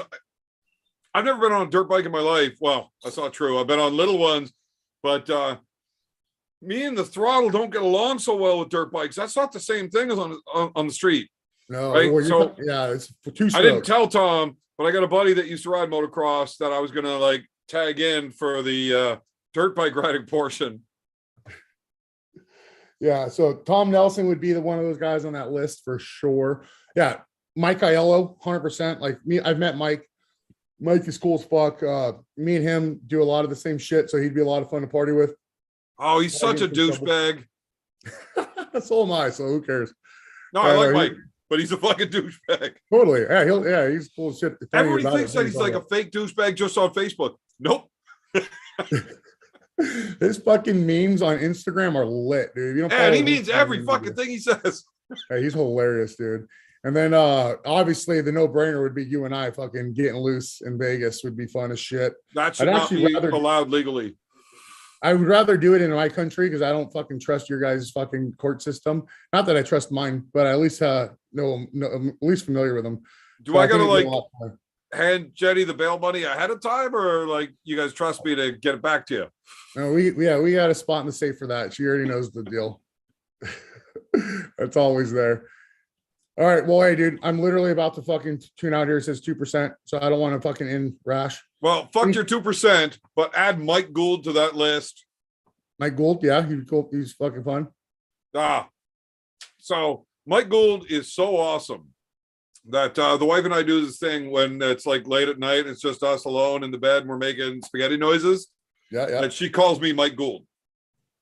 Now, some people might think this is weird, but I also call her Mike Gould. So that's the kind of guy Mike Gould is. He's that awesome.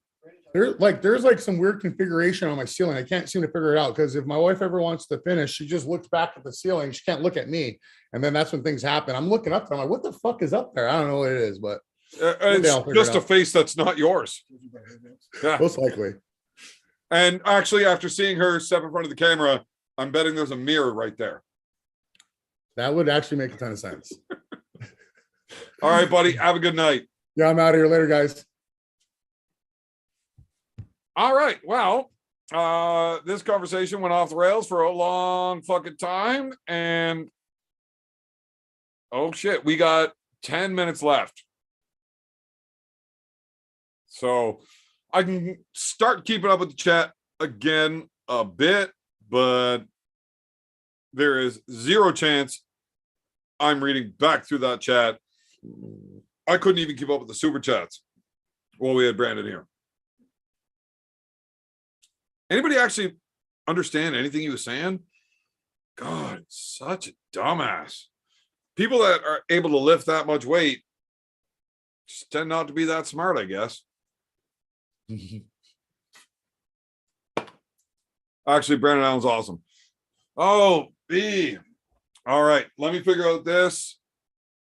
You better have one already rolled up if you're coming in here. I'm going to send this link to. Oh, this is a problem. There, I sent you the link. Anybody else that wants to jump in here for the last couple of minutes? Come on in. Come on in. 60 minutes might happen, but only because I'm really, really bad at just about everything.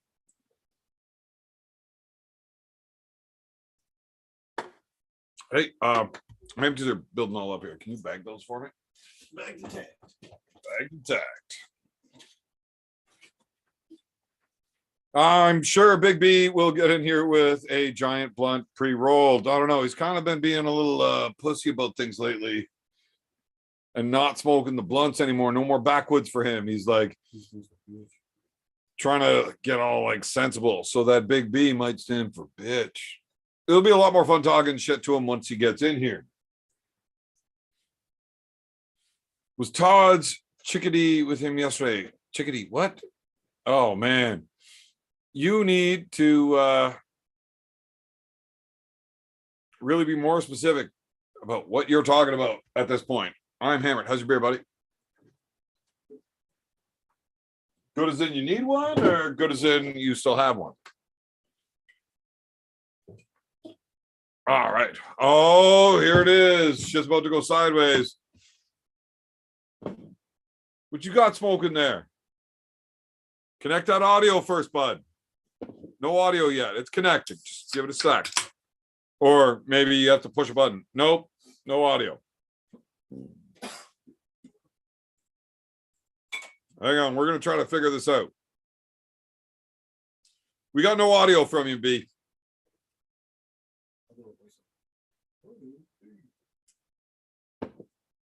All right. So because we can't hear anything you're saying, I'm going to try to talk for you. Yo, it's Big B. I'm smoking dope. Nobody can hear me.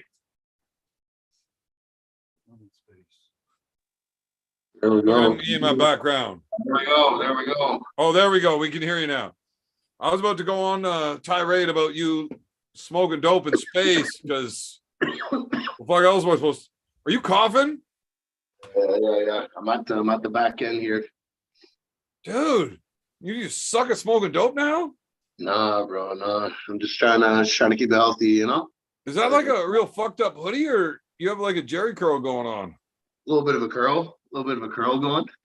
Take that hood off. Are you growing hair? Yeah. Oh, geez, dude, you can't look like that.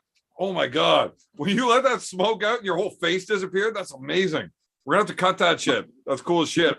Keeping the high up here, you know? Yeah. Get your hair out of your face because you look like a homo. You You got look it. like Christian It's your Benny's voice. show, bro. It's your show, man. It's your fucking show. Yeah, you're looking like Christian Binney's voice. You gotta fix that hair, man. Get that curl out of there. Oh man, he's hating on the curl. You can't be looking like that in public, dude. Fuck. Understood. You know what? I was calling you earlier. I was on the video on you and Alan on the way back from Pork Chop's thing. I was just fucking gutting myself, man. I'm like, holy shit. Alan's in the back seat, just totally getting. He's what do you call it? My beer hand or something. I was like, Oh man.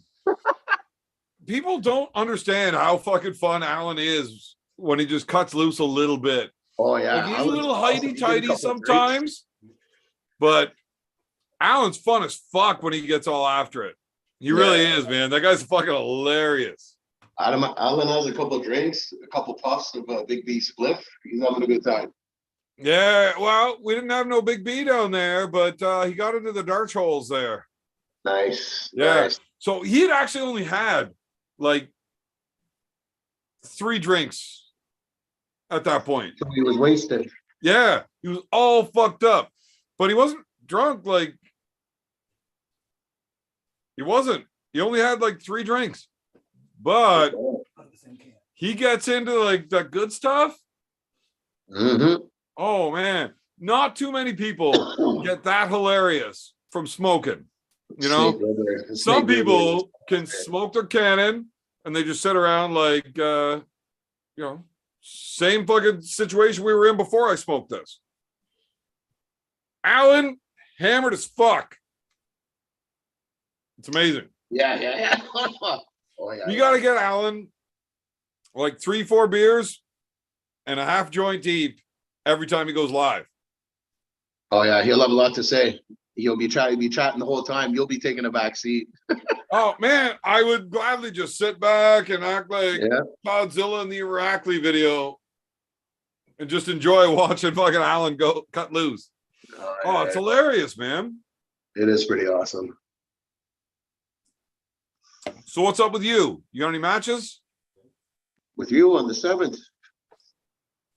B. Yeah. Well, not I know that you like to smoke a lot of dope. This is a live show where we try to do some interaction things. So when I kick it off to you, instead of giving an answer like, "Oh, what, you didn't know?" Yeah, motherfucker, I knew exactly what's up. I get to talk about it. Let's push it up for a little bit. May 7th, Kensington Market, Taco, me versus King Louis. I'm taking that crown, boy. King Louis. That's why I'm not smoking backwards. So I got a little bit of respect for him still. You know, I'm on the joints. I want to keep the lungs healthy. King Louis. King Louis, coming for that headpiece, boy. Does he call himself that? I don't know. Maybe. Because he looks like more like that Lord Farquaad. You know? Yeah. I see the resemblance. And you look a lot like Shrek. Oh, you should wait till you see me on game day. Shrek turns. So what's going to happen when Shrek and Farquaad go at it? Yeah.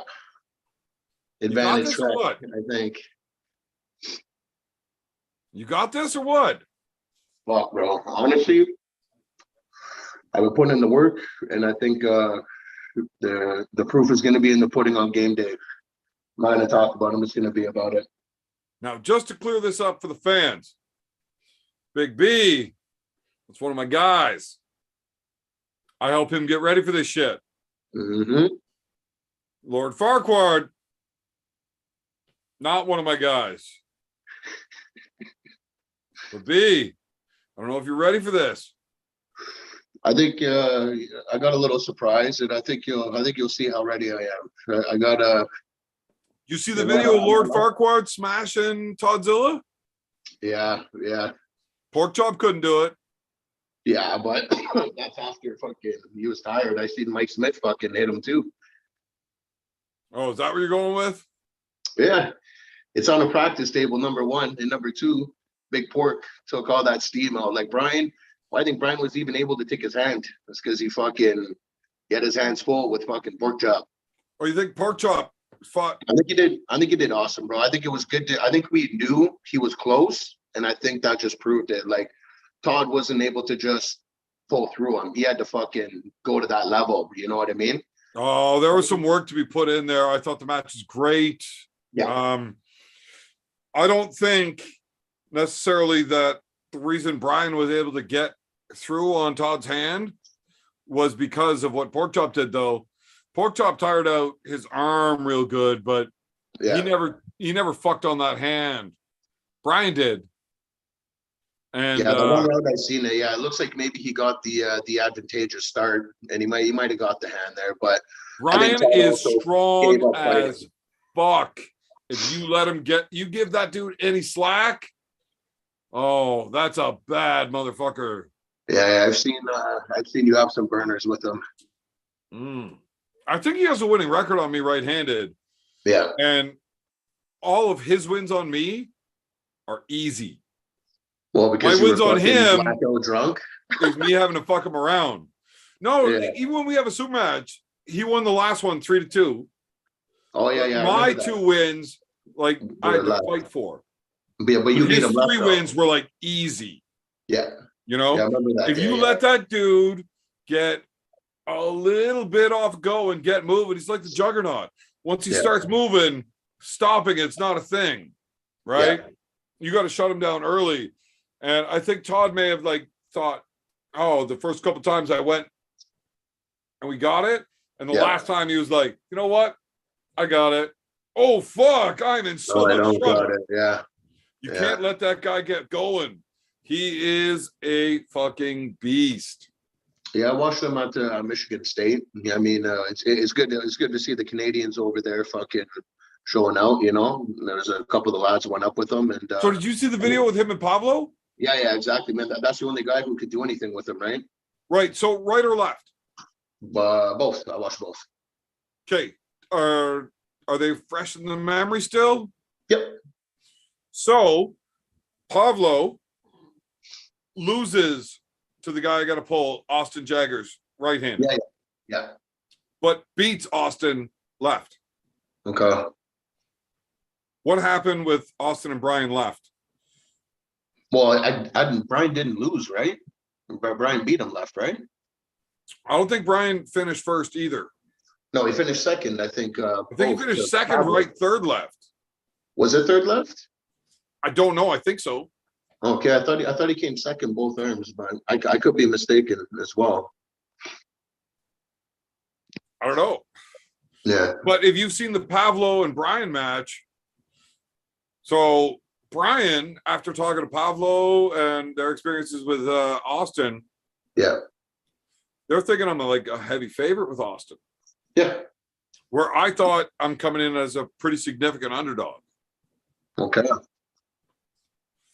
But my left arm feels so good in all of the right places. Nice. Man, I'm telling you, if this big prick beats me, it's for real. Okay. I have anybody that's been arm wrestling for a year has injuries, right? Yeah. I've got way more on my right than I do on my left. My right is fucked up, my shoulder. But it Is doesn't your bother left, me arm wrestling. is your left better from your birthday shenanigan there? Is it healed up? Well, I mean, I still wake up with that pain, Yeah. but it never bothers me while arm wrestling, ever, Okay. at all. Okay, that's My good. right bugs me when I do like anything. Yeah, you're But not so much arm wrestling. So I'm not going to make an excuse to saying, oh, my right arm's fucked up. Well, I mean, it is, but it doesn't affect arm wrestling, so it seems. Just living. My left just feels great all the time, except for first thing in the morning. Yeah. I wake up in the morning and I'm like, oh. But then half hour later, I get that first joint going, and I have no more problems with my left arm for the rest of the day. Nice. So, well, I noticed a huge improvement in the quality in your life when you started smoking weed. thank you. Yeah. I thank you for that. Yeah. A lot of people, they're amazed. A lot of people they're scared of the medicine. You know what I mean? But Well, we should actually do a separate video just on my trials and tribulations. and how it affected my life. Once you get your shit up and going, Yep. yeah, we'll Yeah. 100%. we'll go through that in detail on your shit, because Yeah. that is a 100% true life story Yeah. of how Big B helped out. Yeah. You know? I kind of. People might say you're a bad guy. Some. When it comes to the team, not too many. But especially like with other members on the team too. Even Pork Chop, same thing. He didn't smoke at all before. Now he's part of the hooker. He's part of the high hookers. So you know what I mean? Same thing. Improved his quality of his life, his training, all that shit. You know, as long as you introduce it to your system properly, the right medicine from the right fucking doctor, you know, then you're in good hands. Big B, his doctorate is in street pharmaceuticals. Oh, man. So this taco place, we've got some comments popping up here, but I mean, I'm drunk as shit. And I can't really read it, but we got to know. Do you know much about this venue? Is there booze for sale there? Am I going to be able to be ready? So listen, as far as I know, I'm pretty sure I'm the first match on the card, and I'm gonna set it off. You know what I mean? The crowd. No, you're right-handed. All the left-handed matches go first. Oh, so I'm the first right-handed match then. Okay, so that'll be right after me and Austin left-handed. Nice. But am I going to be able to have beers in me for my left-handed match? Yeah. So Taco, anything in Kensington Market. It's a very cool neighborhood. It's like it's got all sorts of cool taco joints, gelato spots. It's like a hipster kind of neighborhood. Parking is an absolute nightmare. So anybody who's coming, just a heads up, prepare for that because you can't park anywhere there. And the pay parking. Are you going down the night before? Yeah. I'll be going up the night before. I'm going to say at least a day, 2 days. You know, we're all going up at least the night before, and we're going to be like hanging out in the hotel, relaxing, and like cabin or Ubering or something. Is Uber a thing there? Yeah. It's 2 seconds. It's all over the place. XL, fucking VIP, anything you want. Although I am not currently allowed on Uber for undisclosed reasons, I do have Lyft, and I do not know if that's a thing, but so you can hop into the Uber with us. Exactly. But yeah, no, it's Kensington Market's awesome neighborhood. It's Umesh definitely found a cool venue, and it's gonna be a monster fucking card. It's gonna be wicked. Although we had a bunch of matches drop out, still we got a couple of good ones though, like Alcester not being able to come and Mass not coming. The brick, yeah. I'm gonna have to renegotiate my fee here now that I'm in the top spot. Yeah, I know. A lot of very much renegotiation. Do you already have a hotel? Did you already find a spot? No. We got to do that like real soon here. Yeah. We should make like we'll talk about it. Maybe we'll do like a collaboration. Like if I can find like a really cool Airbnb and everyone fucking wants to pitch up, like I know some pretty, like I've stayed at some pretty cool spots that could definitely house a bunch of people, you know? Well, the wife's coming with me, so as long as I get like a bedroom. No problem. I'm gonna look it up. I'm gonna look into it. Well, I just can't show up in the morning to an event where like I gotta try to focus on arm wrestling, but I need to go masturbate, right? Like yeah. And I've also done it too where I've driven up to Toronto to compete the day of and compete, and it sucks. It's fucking tough, you know, like is there any way we can convince you to get a haircut before the event? Yeah. This is me in between cuts. I don't think I've ever seen your hair like this. This is troubling. It's throwing me off a bit, huh? Troubling. Yeah. It's busting my balls. I even that's not something I do. I told her, I'm like, yo, where's my hat at? She's like, I don't know. I'm like, fuck it, we're hopping on here. He's fucking, I'm like, he's speaking off about me. I gotta get on there. I don't bust balls, buddy. I don't do that to people. No, not you. Just a bit of true serum. I'm pretty sure the first time I met you, all I did was bust your balls. Yeah. We had some pretty good back and forth. It was good stuff. I was being referred to as many things, Cholo being one of them.